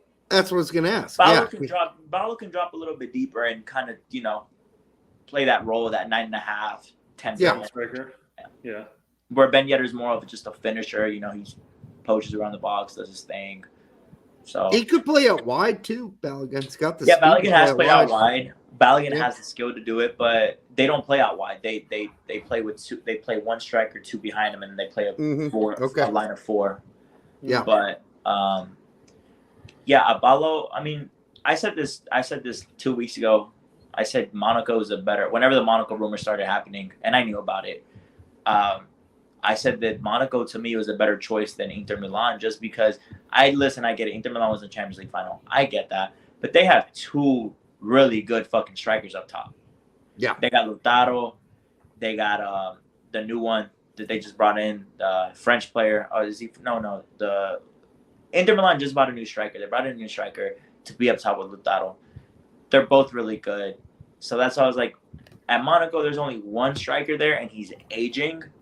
So for me, Monaco was a better choice. Some people agreed, some people didn't. Some people said, well, Monaco's not in a good financial state. They're just not a good club. I was like, I get it, but I personally want Balo to play, and I think he would get more playing time in Monaco than Inter Milan. Yeah. So, and Monaco has a track record of developing players. So, yeah, you know, to me, Monaco is a better move than Inter Milan. So, can we give a shout out to? I know that Turner didn't win this weekend with Nottingham Forest, but he's been really fucking impressive so far in the Premier League. I think, with Turner will be there tomorrow, by the way, with Drake Howard. Yeah, for sure. I couldn't fucking tell you who the third goalkeeper is. Honestly, that's the big question, isn't it? It could be Ethan, it could be Zach, it could be Gaga, it could be fucking an MLS guy. I don't know who the fuck the third goalie is, but I know it will be Matt, and I know it will be Drake. But Matt, I think it's probably gonna be Ethan. Yeah, it could be Ethan. They have to figure out their club, dude. Hammer Zach, they need to figure out their club situation. They need to figure it out. And good for Gaga for getting a loan, but man, his team sucks. Well, you get loaned out to the bottom of you get loaned out to the bottom of the Belgian league, man. That's tough. Hey, you know what? They won their last game, so that's all. They did. Yeah, it really does. Man, that team that Gaga, I never heard of them in my life. Yeah, and I watch a little bit of Belgian league. I watch a little bit of them because Genk has a couple boys that I know, but man, dude, that team stinks that he's at, dude. Yeah, and that's okay because it's going to give him lots of goals to save, and he's going to get a lot of experience. But play devil's advocate, bro. There's going to be a lot of balls going in that net. Yeah, absolutely. Well, you saw the first match. Who they played? They played was it Standard Liège? Did they play them? Oh, Thuram. Yeah, Marcus Thuram. That's what I was talking about with Inter Milan. Marcus Thuram. So they played the top team. They scored 5 goals on them. And CBS, the Paramount Plus crew had posted this video talking about Gaga or the goalkeeper situation for this window. And they mentioned Gaga, and I don't know the girl's name that brought this up. She's like, for the first game, he let in 5 goals, and that was a learning experience. I'm like, did you watch into the 5 goals? Because like maybe one of them maybe one of them he might have been able to do something. But no, the trashing. No fucking chance. Hold on. On the trashing, I think a couple goals were on him. A couple. Oh no. They're four. You don't think at least 2 of them were on him? The corner kick he might have been able to get to, and then there was one more he probably could have positioned himself better. That's the thing though. When you're a really good goalkeeper, you make those saves. Sure, but like he's 19 years old. Makes for a good team right now with a shit back line in front of him. So how old is he? 19. Yeah, so no, he's young, and that's why I don't even think he's going to be the third goalkeeper there because he's still years away from being even be considered. The way Matt Turner's playing, man, Matt Turner's the guy. Like, he is. I know Matt Turner's not the best on his feet, but man, Matt Turner is just a really good shot blocker. It takes. I mean, you're talking another 10 years before Gaga hits his prime. We're 28 years old. Now, I do think Gaga will be there in 2026 as long as he keeps developing, but there's also this guy named Chris Brady who's as good as him. Yes, he's great too. It's like... But no, with Chris Brady, he's in the same situation that Gaga was in. And he's going to go to Europe in the winter. We'll see what happens there. But as far as like, we're already talking about Drake Callender being invited, which is fine. I'm perfectly okay with that being one of the 3 goalkeepers. But Gaga was in that same boat literally a year ago, where he was a consistent starter for even a shittier team at the time. And he was still putting up numbers, still putting up clean sheets and various things like that. So I see him on par, if not above, Drake Callender at this point, as far as what he's accomplished and where he's at. So kind of. Yeah, I mean, I'm perfectly fine if he's not included in this window, but to say, well, he's leagues away. I'm like, he's in the same boat as some of the players here. Listen, yeah, it's a juggling act at this point. Who knows? Callender has been good. Callender reminds me of Matt Turner. He's a really good shot blocker, man. Which I know isn't just about shot blocking, but at the end of the day, blocking shots is the most important thing as a goalkeeper. I understand there's more things to the game, but man, he's really good at shot blocking. He's saved Inter Miami a couple times in the Leagues Cup. I became a fan of him over the past 10 games that I've watched Messi play. So I think Drake deservingly earned for this camp and probably to October goalkeeper 2. I think Drake's deserved that this summer. I'm fine with it. He's not going to get to play. He's not going to get to play. I mean, maybe Greg plays Drake just because the Inter Miami hype, the marketing. Maybe Drake does play one of the games. Oh, gag. No. I know. These are meaningless against smaller teams, so you'd imagine maybe if he's ever going to get a chance, Matt Turner's not going to show you anything in these 2 friendlies that you don't already fucking know. Now, in October against Ghana and Germany, Matt Turner plays 180 minutes. But I think you give Drake one of these games just because he's against at least one of the sheep herder teams, right? Uxia Games Central for $5. Bless you, brother. Says Greg should bring in this totally unknown guy named Joe Scally. I heard he locked down Davies. Yeah, Joel Scally, actually. He meant Joe Scally, but Joel Scally. Yeah. Yes, I heard he locked down Davies. Joe Scally's a dog. He just can't get into the club with his boys. Yep. What do you think this is? Germany? Come on. Can't get into the clubs. But yeah, those are the goalies. That's the defense. Think you might see. Well, I think Walker Zimmerman's hurt, so you might see a trustee. You might see someone else, but there's gonna be no surprises in the defense. There'll be no surprises in the defense. It'll be your standard guys: Miles Robinson, Tim, Chris, and then pick your fourth one. Do you have Brett? Do you have questions that people send in for 29, or you want to? I've got a topic that 29 brought up. Okay. Let's do that. But first, it requires me to spend 5 seconds of everybody's life to watch this amazing video. Transfer news. Everybody loves that transfer news, but me. You should have given me a warning. I had no time to unmute myself. I would have sung along. Yeah, we'll get that next time. You want to do it one more time? We'll do it one more time. You ready? We'll do it Let's do it. Okay, all right, here we go. 3, 2, 1. Transfer news. Everybody loves that transfer news, but me. Hey, what does augmentism mean? Sorry, say it again. Augmentism. Derek? Derek, you're muted. We can't hear you. Oh, okay. So augmentism. That would be the obsession of completely and always wanting to change Huh? I thought that had to do with fucking lighting. I don't know. I know what augmentation is, and I know what the root word is in Latin, which is essentially changing things, always augmenting. I don't think that's what I was looking for, but let's continue. All right. I've never heard of augmentism. That sounds like something about lights making your eyes fucked up. I don't fucking know. Oh, you might, depending on the pronunciation. All right. Juventus. Augmentism, the art and science of making things better. Oh. Yeah. Always changing things to make them better. That's not what I was looking for, but all right. Then. All right. Juventus drop asking price for U.S. men's national team star Weston McKennie as valuation set for late window transfer. They're playing him. Dude, there's literally 2 days left of the window. It's ridiculous. And then there was another one. There was another one where it was like Nico Sciarra, some dude in Italy who covers a lot of the Italian league players. Basically, they're saying that. Basically, the rumor that came out today and yesterday is that Juventus is looking to sell Weston in the next couple of days, and they're dropping his price. That's the rumor. Okay, well, that's out of context.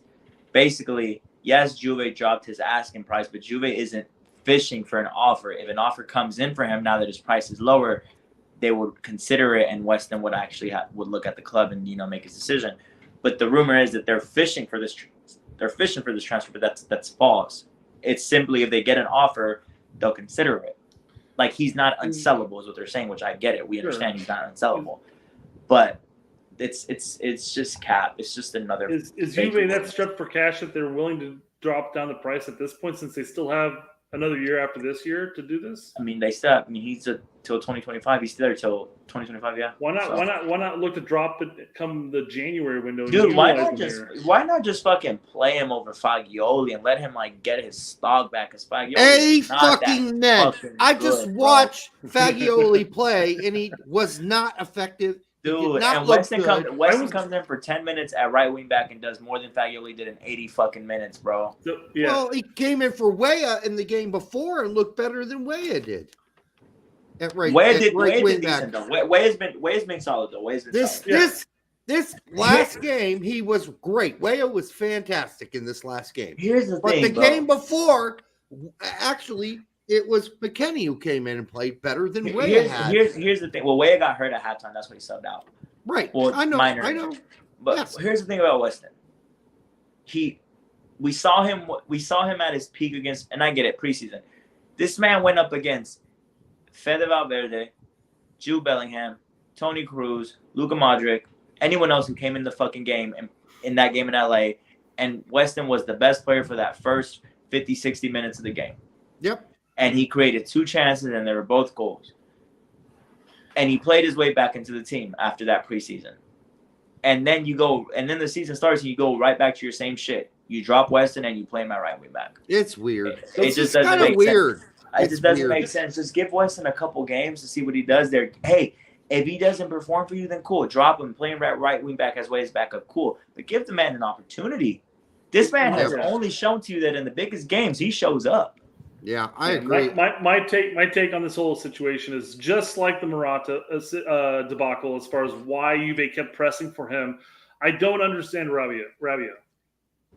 Because over the course of the last year and a half, he has not impressed me by any means. I know he's an impressive player, but with Juve, he's just, for me at least, he's not been that impressive. What's impressive about him? His name, Rabiot? I don't know what's impressive about him. He hasn't done much for Juve, in my opinion. I like. Well, Rabiot was their best player last season in midfield. That's why he's still there. He had offers from PSG and Manchester. Like Rabiot is a decent midfielder. I can accept Rabiot. I can accept Locatelli. He has potential. They paid a lot of money for him. But man, Fagioli, he fucking sucks, dude. He stinks. He was horrible today. Like if it's Locatelli, if it's Rabiot, and if it's Weston in your midfield, bro, I can deal with that. Fagioli stinks, man. I'm gonna let you guys continue this Juventus discussion because I'm gonna go pee. I'll be right back. What was the other center midfield? I always have to do this. Roca. Well, Pogba's there. Rabiot reminds me in this situation of Roca, where people are like, "Oh my God, he's great, he's great." I'm sitting there going, "I don't see it. This is not happening. What am I missing here? To me, Rabiot's fine. I don't have a problem with Rabiot. No, I don't have a problem with him. He's I've not had a the best problem player with in the him for a year world. and a half He's now. not. To me, he's not the best. He's not the worst. I can deal with Rabiot. He was pretty good for them last season from when I watched them. So I don't have a problem with him. I have a problem with Fagioli. He's just not that good. He's just bad, man. He's just fucking bad. I don't know what he does. Was he playing out left? I'm trying to think where he was at. Who? Where was he? Fagioli. Fagioli's been at Juve. He was there last season. No, where was he? What position was he at last match? He was in center mid. Center mid, okay. Yeah. Yeah. He plays right. He plays right center mid. I think it's left. Who's out left? No. Who's out left? Locatelli and Rabiot. Locatelli plays defensive mid. Rabiot plays left center mid. Fagioli plays right center mid. It's like, yeah. Then I'd be fine with either of those two gone, quite frankly. I don't know why I thought that those two were flip flops because I thought I saw on the left, but yeah, I think there's a dude named Rovelli or something too. There's another guy named Rovelli. I don't know, Rovella. I don't know. Juve has a bunch of young Italian midfielders. They're just not that good. I always thought that Chiesa always looked better at the left wing. Chiesa's looked fucking solid. He's playing dual up top right now. At least that's what the formation was saying. He was playing up there quite a bit. But in the year past, before he had his major injury, he was playing out left in that Pulisic role almost, where he had the opportunity to cut in and then create his chance. He wasn't necessarily reliant to being that high up all the time. Are we talking about Chiesa? Because he's still doing that. Yeah. He did it all day today. Or, today. Or was it yesterday? No, this weekend. I'm so lost because I worked over the weekend. Yeah. Hey, Rick, what's that word you pinned up? That's the word I might be looking for. Astigmatism. What's that? Are you thinking of astigmatism? Is that what you're thinking of? Well, what's the word? You could have just gave us the definition of the word instead of asking. That's what I'm thinking about. Oh. It's a defect in the eye or lens caused by a deviation of spherical curvature, which result in distorted images. Correct. That is me. I have that. I have one too. Well, I don't know if you have one, but I have it. Yeah. I don't know if you can have one or two. I think you have it in one eye and not the other. You can, yes. Yeah, absolutely. Yeah. Right. Yeah, shit lights fucking my eyes. Because I have it in one eye and I don't have it in the other. My eyes are just fucked regardless. Yeah, man, that brother Pogba, I love Pogba. Pogba's a good dude. Him and Weston have a really good relationship. Yeah. Pogba needs to be Inter Miami's next signing, bro.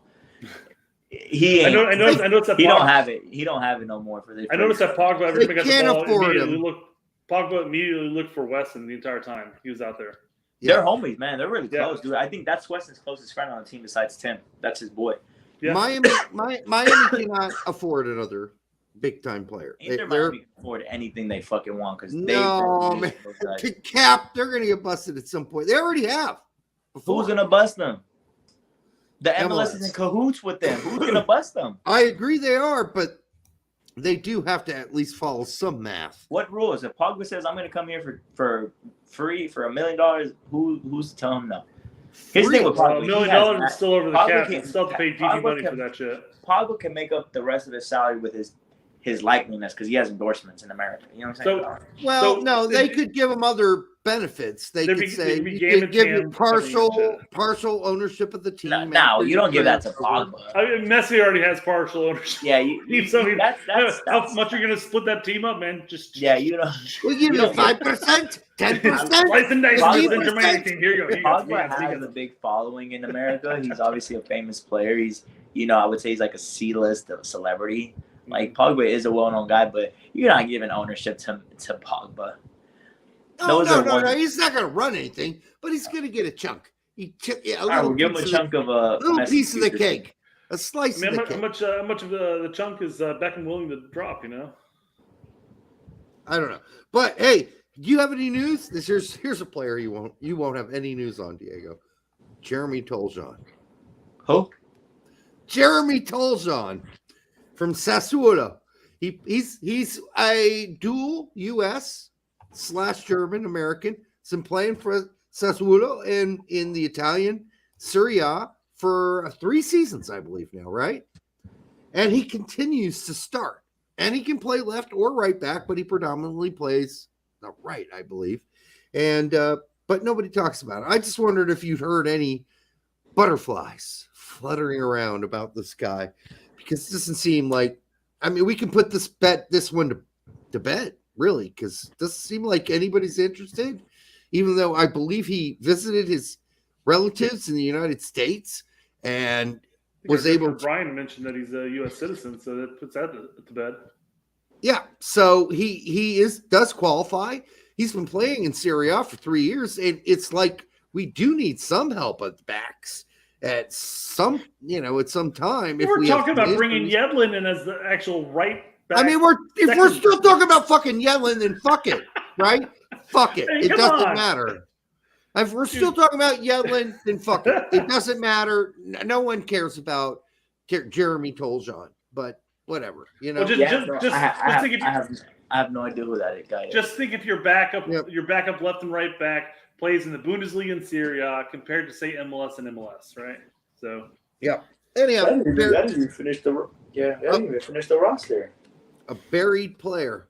We need to cover. Okay. List of U.S. men's national team players injured or not fully fit after returning from injury. God, this is long. CCV, Reyna, Sargent, Booth, Adams, Luca De La Torre, Zendejas, DK, Zimmerman. That's not even all of them. There's more. Again, Johnny Soccer got injured today. Those are players that would be on the team, though. Yeah. If they were healthy. Well, DK would not be there. That guy DK stinks, man. Whoa, I think he needs a moment of being healthy in order to prove himself, but he's done well in the championship prior. But he's not gonna. I listen. His injury history is so atrocious at this point. I just don't see it. Yo, speaking of one of these guys, Luca De La Torre. This is what I've heard when it comes to Luca. Well, Greg isn't the biggest fan of Luca De La Torre, by the way. Of course you not. Don't say. What I was literally told was that Luca De La Torre was and again, listen, I understand that these friendlies in September mean nothing, but there's only 3 more windows after this to get to gel your team for Copa America, right? So they are won a Camp Cupcake too. But yeah, whatever. Luca De La Torre was gonna get dropped from September for one of Greg's guys or Kramashi. That's what I heard. Well, now it certainly happened. I don't know who it was that's going to replace Luca De La Torre, but Luca De La Torre was not on the roster prior to his injury. So the injury is going to give Greg a reason whenever he got asked, well, Luca, what about Luca De La Torre? He's going to be like, oh, well, he's hurt. Yeah. Luca De La Torre was not going to be on this roster even if he was healthy. This man just started against Real Madrid this past weekend. And he started at center midfield. And he was going to be dropped for Kramashi or one of his MLS boys. So, well, that's pitiful. Well, it's the same. It's the same thing with when you were talking about Jesus being the second striker in this window. And I'm like, there's no way that they're going to bring Jesus over Sargent at this point. Sargent's firing on all cylinders, et cetera, et cetera. And then Sargent gets injured. I'm like, well, now he's got his excuse. Well, now it's justified. It's justified. I can do whatever I want now. I'm not bringing Pepe in because Pepe's got to integrate himself at PSV. So I'm going to bring in Ferreira. So are we saying Brian Reynolds is not going to make this roster? Brian Reynolds doesn't even have a team, does he? Yeah, he does. He went 90. He went 90 in a loss this weekend for Westerlo. He went to a team he just left alone? Permanent. I think he just got transferred over yesterday. Yeah, you're thinking about Reggie Cannon. He doesn't have a team. No, Reggie Loose Cannon. Isn't he with Burnley now? Reggie Loose Cannon? That dude has, I don't know what's going on. There's no chance he's going to be back under Burl. Reggie Loose Cannon is done for. But jumping back to Luca De La Torre, back when it was a January window or something like that, and he came. No, it was a February one. It was the Minnesota window, and he had this standout performance and everything like that. And they had this interview afterwards where he's like, "Hey, it's surprising they took you so long to get called up, despite the fact how well you played today." And he basically stated, he's like, I don't know why it took so long for me to get called up. This is basically how I play every week at in Holland, Yeah. And basically just threw Berhalter under a bus as far as like, hey, not being able to adjust and adapt on the fly with players who are doing well. Yeah, speaking out on Greg in any negative way is just shooting yourself in the foot. It is. It's the same way with Klinsmann too. You couldn't do that with him either, or you're a goner, or you couldn't even do it not to the public, but behind the scenes with other players who told on you. And then, that's what happened to Landon Donovan before the World Cup. Some other players told on his ass, and Klinsmann never forgave him for it. So, and that article that came out right before the big Colorado game against Costa Rica in the snow, like that was horrible. Because, a lot of those quotes were credited to Boca and to Landon Donovan, and behind the scenes, never actually identified. But so bad stuff there. You'll probably see a Jordan Morris on there for Zendejas. Yeah, Jordan Morris is just like he's done. He's done. Oh, you could see. You might see a Jordan Morris. You might see a Kate Cowell. You might see one of those. Like you'll see one of those. Kate Cowell, I can live with. I can live with Kate Cowell because he's young and he's. So here's the thing that if you're gonna leave off players like Lugo de la Torre, and we're talking about a winger having to fill in the winger spots, why not instead of bringing in your good old boys who are aging themselves out and are shadows of their former selves? Why not bring in like U23s? Why not bring in somebody in the midfield like Luna, or bring in somebody like Gutierrez? I know I'm biased towards Gutierrez, but hold on now. Wait a minute. I haven't tweeted. I didn't tweet this, but listen. Cremaschi should not be the guy that Greg brings into this camp to try to recruit. It should be Noel Buck and Brian Gutierrez. Those two dudes are the real fucking deal. Guti plays out on the wide. I know he plays out wide, but he can also play centrally. Like he's like floats around. He's really good. Noel Buck is the real fucking deal. So if you're gonna choose Cremaschi over those two players, bro, I don't know what to fucking tell you. Cremaschi it's the Messi effect, right? It's a Messi effect. It's a Messi effect. It is partly that, but I think that you also have to look at ceilings, and you have to ask yourself what the ceiling for each of those individual players are. And I think a lot of people are saying Cremaschi's ceiling is like way out there. I don't know if that's true, but that's going to be up for the staff to decide. But I do like the other two players you're mentioning. But and then Kevin Paredes and Paxton Aronson, those two players should be above Cremaschi. Kevin Paredes is really solid. He's young, obviously, but he's very, very he has a high ceiling. Kevin Paredes could be the future at the wing position. I think, but he's still young. I think he's still raw. With both of those players, you're looking at Paxton, who did get some playing time this last weekend. Not a lot, but he is. I don't know. I mean, he's still settling into Frankfurt in a lot of ways. I don't expect it, but I'm just saying, man, if you're talking about bringing in Cremaschi, when you can bring in, I just named you 4 players that are way better than him.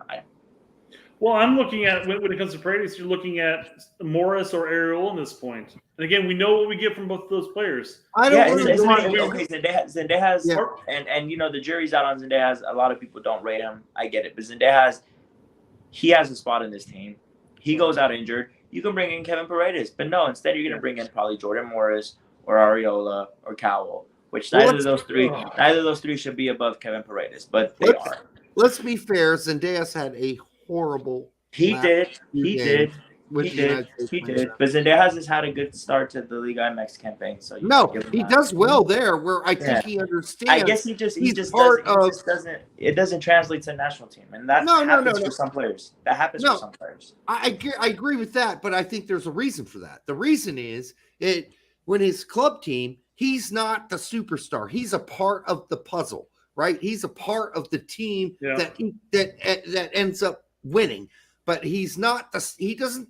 Like when he came out and played for us with those B team, that C team squad, he's like, I got to be a superstar. And he pushed it. That's what I saw. I saw that Zendejas was forcing to be the guy in the Gold Cup. Yeah. And it's like, man, you can just be decent with the A team and you'll be fine.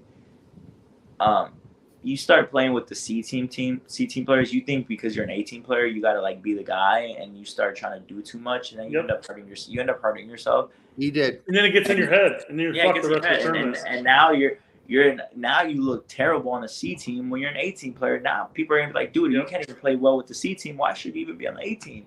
So I think he should have been more of a team player. I think Zendejas tried. James Sands had a better Gold Cup than you did, Zendaya. So. Yeah, he should have tried. He should have just tried being one of the guys instead of being the guy. Yeah, he tried to carry the team, and he did. That's not who he is. That's why we have Jesus Ferreira there. He's gonna yeah, so we had at the end of the day, that team was gonna be Jesus' team. Zendejas was trying to be the guy, knowing that Jesus was the guy. It just didn't work out. They didn't play well. Chemistry wasn't there. It looked terrible. He ended up being benched. So I do have a few other announcements while we're at it. Sebastian Soto did not dress for Klagenfurt this weekend. No, Sebastian Soto. Just George Bello did not dress for last. No, George Bello. Not George Bello. People are talking about him having a resurgence there, and he's going to come back. Austin Trusty was in the 18 for Sheffield United, but did not play. Sheffield United stinks, man. Yeah, shouldn't he get some time this season? I would think so. Lubin. Are you Lubin? Yeah. All right, $10. Thank you, brother. And ESPN's last Kermashi vid with her. Dude, Argentina was just in the fucking World Cup final. They are not looking to bring in Kermashi, man. Unless Messi takes him in like a fucking son and just tells the coach Scolani to bring him in. That is the biggest joke I've ever heard. In ESPN's last Kermashi vid with her, the comments were filled with Argentinians basically called us arrogant for not wanting Kermashi. They seem to rate him highly from what I saw. Of course they do. The Argentinians. They think he's good. They think he's good enough for us, but not good enough for them. Well, come on. Dude, we don't know. He didn't even make the U20s, man. Come on. He's not playing for Argentina ever. He doesn't have any other choice but us. So let's be real about that. So let's let him develop and let him become the player he needs to be. Let's just leave, let's just leave that to develop. That's stone unturned. Yeah. Let it develop. If Kermashi develops and he becomes a player one day, then cool, man. But you shouldn't be bringing him in because he played with Messi or because there's some potential there. We're not in a position to bring in players because of potential. No, not yet. Not yet. No. Like, bring in your best 23 and call it a day. But okay. Here's the one thing though. You could bring Kermashi in since we got so many motherfuckers hurt and just have him on the roster to get acclimated. That's the thing, though. Well, first of all, it doesn't even matter. You can't even cap time him in September anyways because it's a friendly. You can't. But exactly. It's like, I don't even think then you waste a spot on Kermashi when you have all those players we just named at your dispense. Yeah, well, he's not better than Noel. He's not better than Guti. He's not better than KP. He's not better than Paxton. He's just. But there's so many players above him that should get spots. Diego Luna, I would take Diego Luna over him. Does Buck can't play for anybody else but us, right? Noel Buck? No, he's English. He's English. So maybe so. He's not going to play for England though. They're saying he's never going to get called up. They're saying he's going to get called up to the U20s.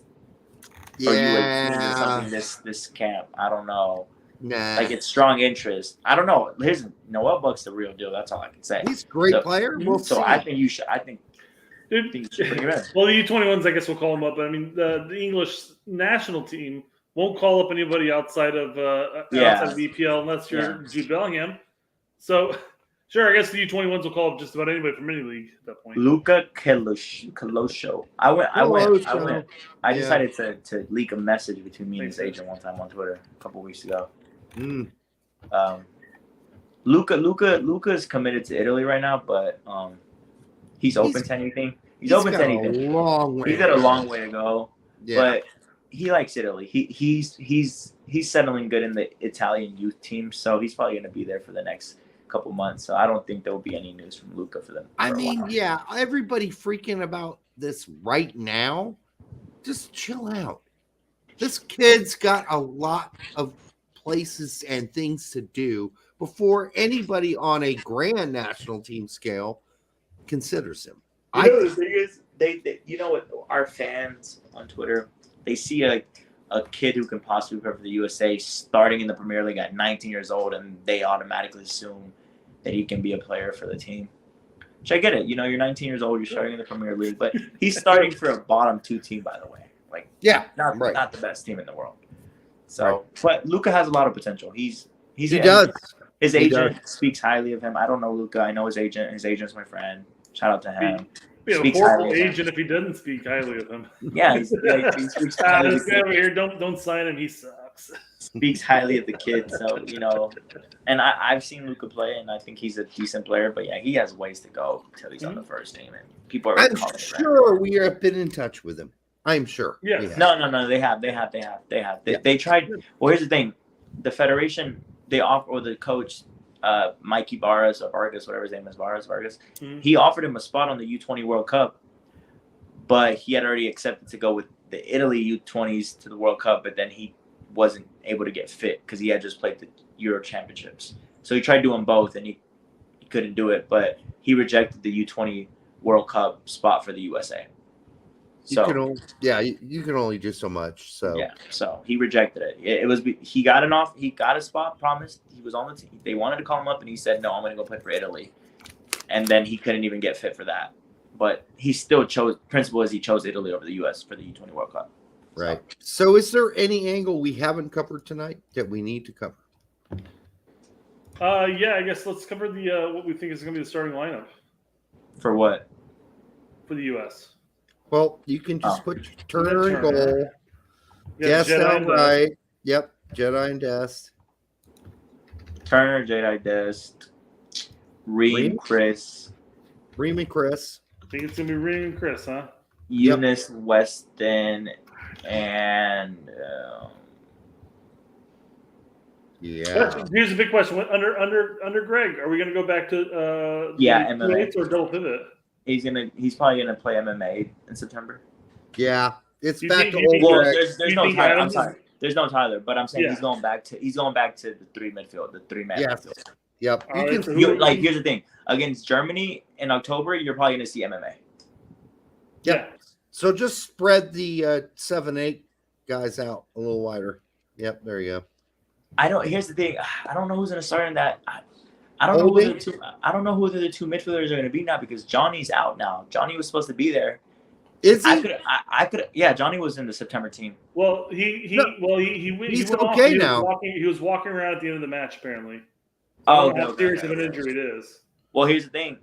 Okay, well, precaution. I don't know. He could. Johnny and his team or Inter could, or his agent could be like, hey, let's not risk it. To me, no, it's Musa. Musa's going to play that role. Yeah, well, it's Musa, Weston, and if Johnny's there, honestly, give Johnny the chance. Johnny, defensive mid, Weston and Musa in front of him. I doubt it. I think you start Musa because he played that role when Adams has been out so far. You're talking about as a 6? Yeah. Oh, okay. Well, it depends. Who's he calling up? If he calls up Rodon, then Rodon's starting. No.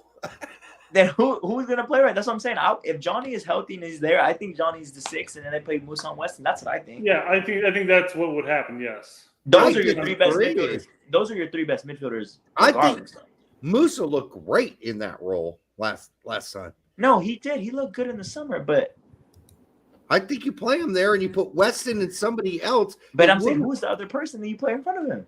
Is Brendan going to be on this team? Brendan Aronson? Yeah, Brendan Aaronson's there. Then he's playing the other 8. He's playing. Okay. Yeah, Brendan Aronson will be on the team. That's my. That would be my. That is a. Oh, okay. I mean, Brendan did play center mid in Vegas. He did very well at it. And the rest of it's just filling. I mean, it's easy, right? Yeah. Okay. So, okay. I mean, there's zero creativity in this midfield, by the way, but. Yeah, that's what's gonna happen is Pulisic's gonna pitch down here. That's why the one guy who has not been called by the coach is very important to the team. Yeah. Because this cannot be your midfield, bro. Give me that right there. Yeah, Pulisic will come back and drop back for the ball. Yep.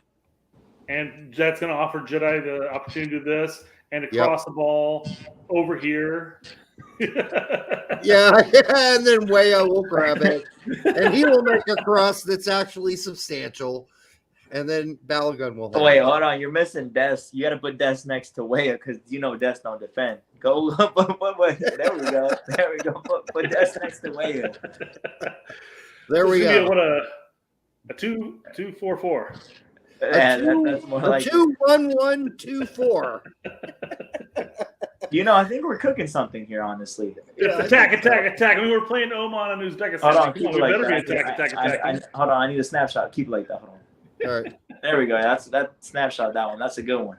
That's a it. good lineup. We got That's it, guys. a great lineup. I mean, it's almost as if Berhalter's to my right telling me, no, put him right there. Wait, where's Greg though? Where do you put Greg at with his shoes? Put Greg like right there in the middle somewhere. Put Greg somewhere over there you go. Put Greg right there. There you go. There goes Greg. There's Greg right there. And he's gonna do bounce passes here and there. Did you see the video of Weston and I think who was Christian? it? Was it Weah or was it somebody else? They're doing the Berhalter bounce passes back and forth to each other, and then Berhalter came over and was like looking at them, and they stopped. Yeah, that's embarrassing. That is a crazy lineup. Yeah, I don't expect anything from September. Listen, September, it's tomorrow, man. It's going to be the core European players that are still healthy, and it's going to be his MLS boys, and he might bring in a debut. I joked about this and all.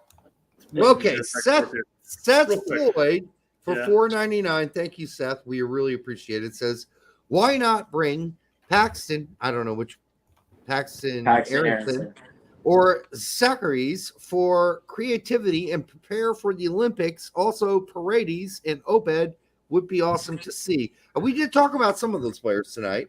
Yeah, to carries, he's nowhere near first national. Nowhere near. He's so young. He's not. Yeah, he's not even on the radar. Who's the kid that's playing in Czech right now? I'm always facing his name. You're talking about Puskas? Yes. Yeah. He's not ready either. I think he's good, but he's not ready.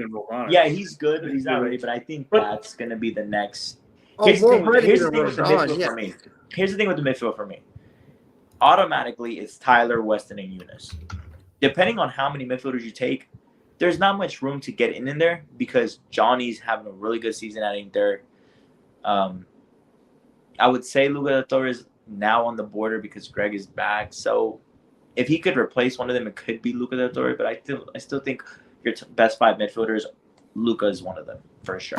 But if you end up playing, if you're Greg and you're not a fucking total disastrously sickened clitoris with like all kinds of syphilis, like you would actually think about playing a 4-2-3-1, and that means up top that midfield you would have Reyna playing as a center attacking fucking midfielder. Are we not going to get to that point? Or are we just going to settle in to the Greg 4-3-3? Is that where we're going to do? Because if that's where we're going to do, where does Reyna play? On the wing? Seriously? Well, here's the thing. You can play a 4-3-3 with Gio still there in the middle, but you can. But does Greg believe it? Yeah, Greg just never played Gio centrally, has he? No. Okay. The closest thing to that was a false 9 against Holland. For 45 minutes because he had to, not because he wanted to. Yeah, exactly. Basically, yeah.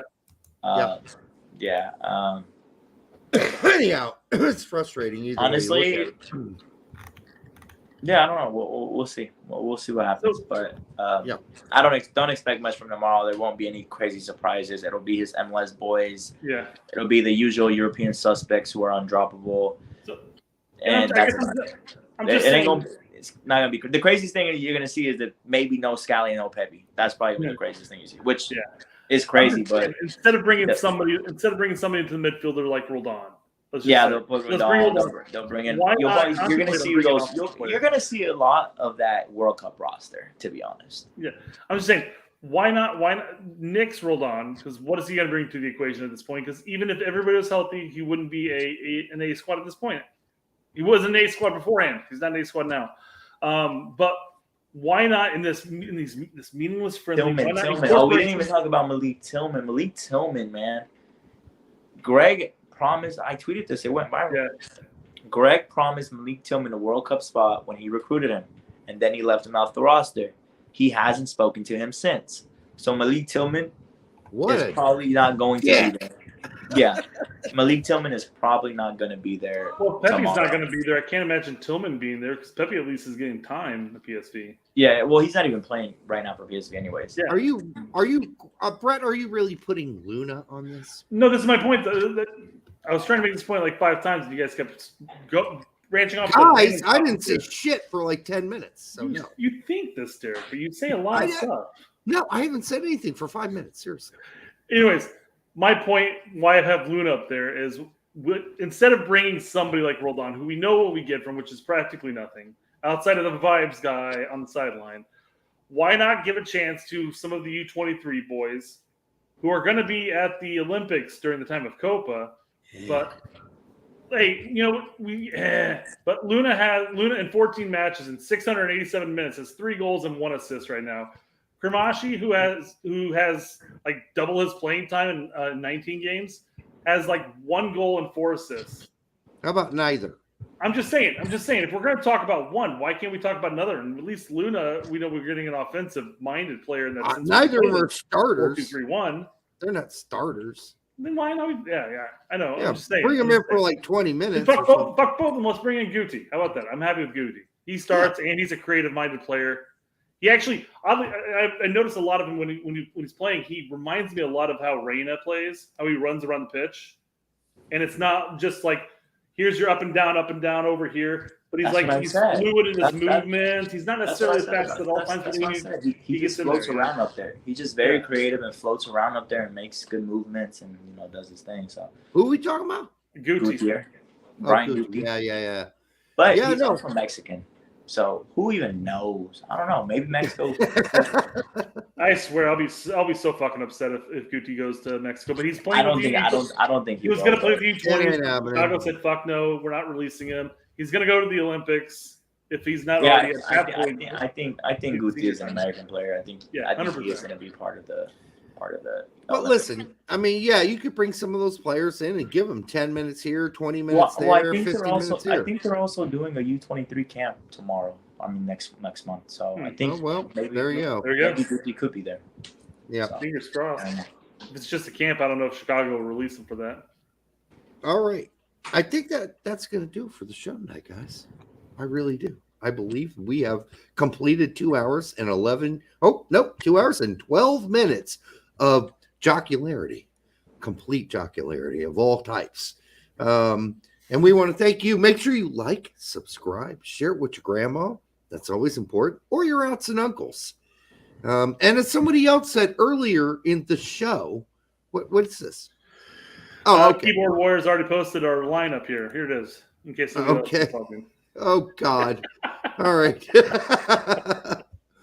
And like somebody else said earlier in the show, don't just get to know your stepsister. Talk to your stepsister. That's really important before you make the next move, right? And we want to thank 29 Diego for coming. Oh, God, it sounded horrible. For coming on the show tonight. Now he's coming on here. He did not come on the show tonight. He came on. No.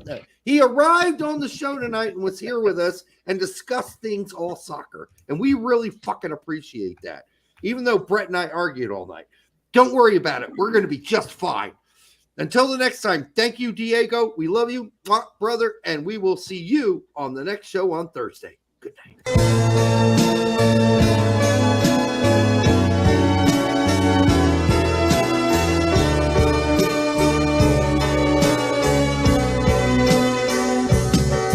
She's a trap, she's an unsung novel, turn a lap and get your whole world dazzled on the line, or a phone call with or without wine.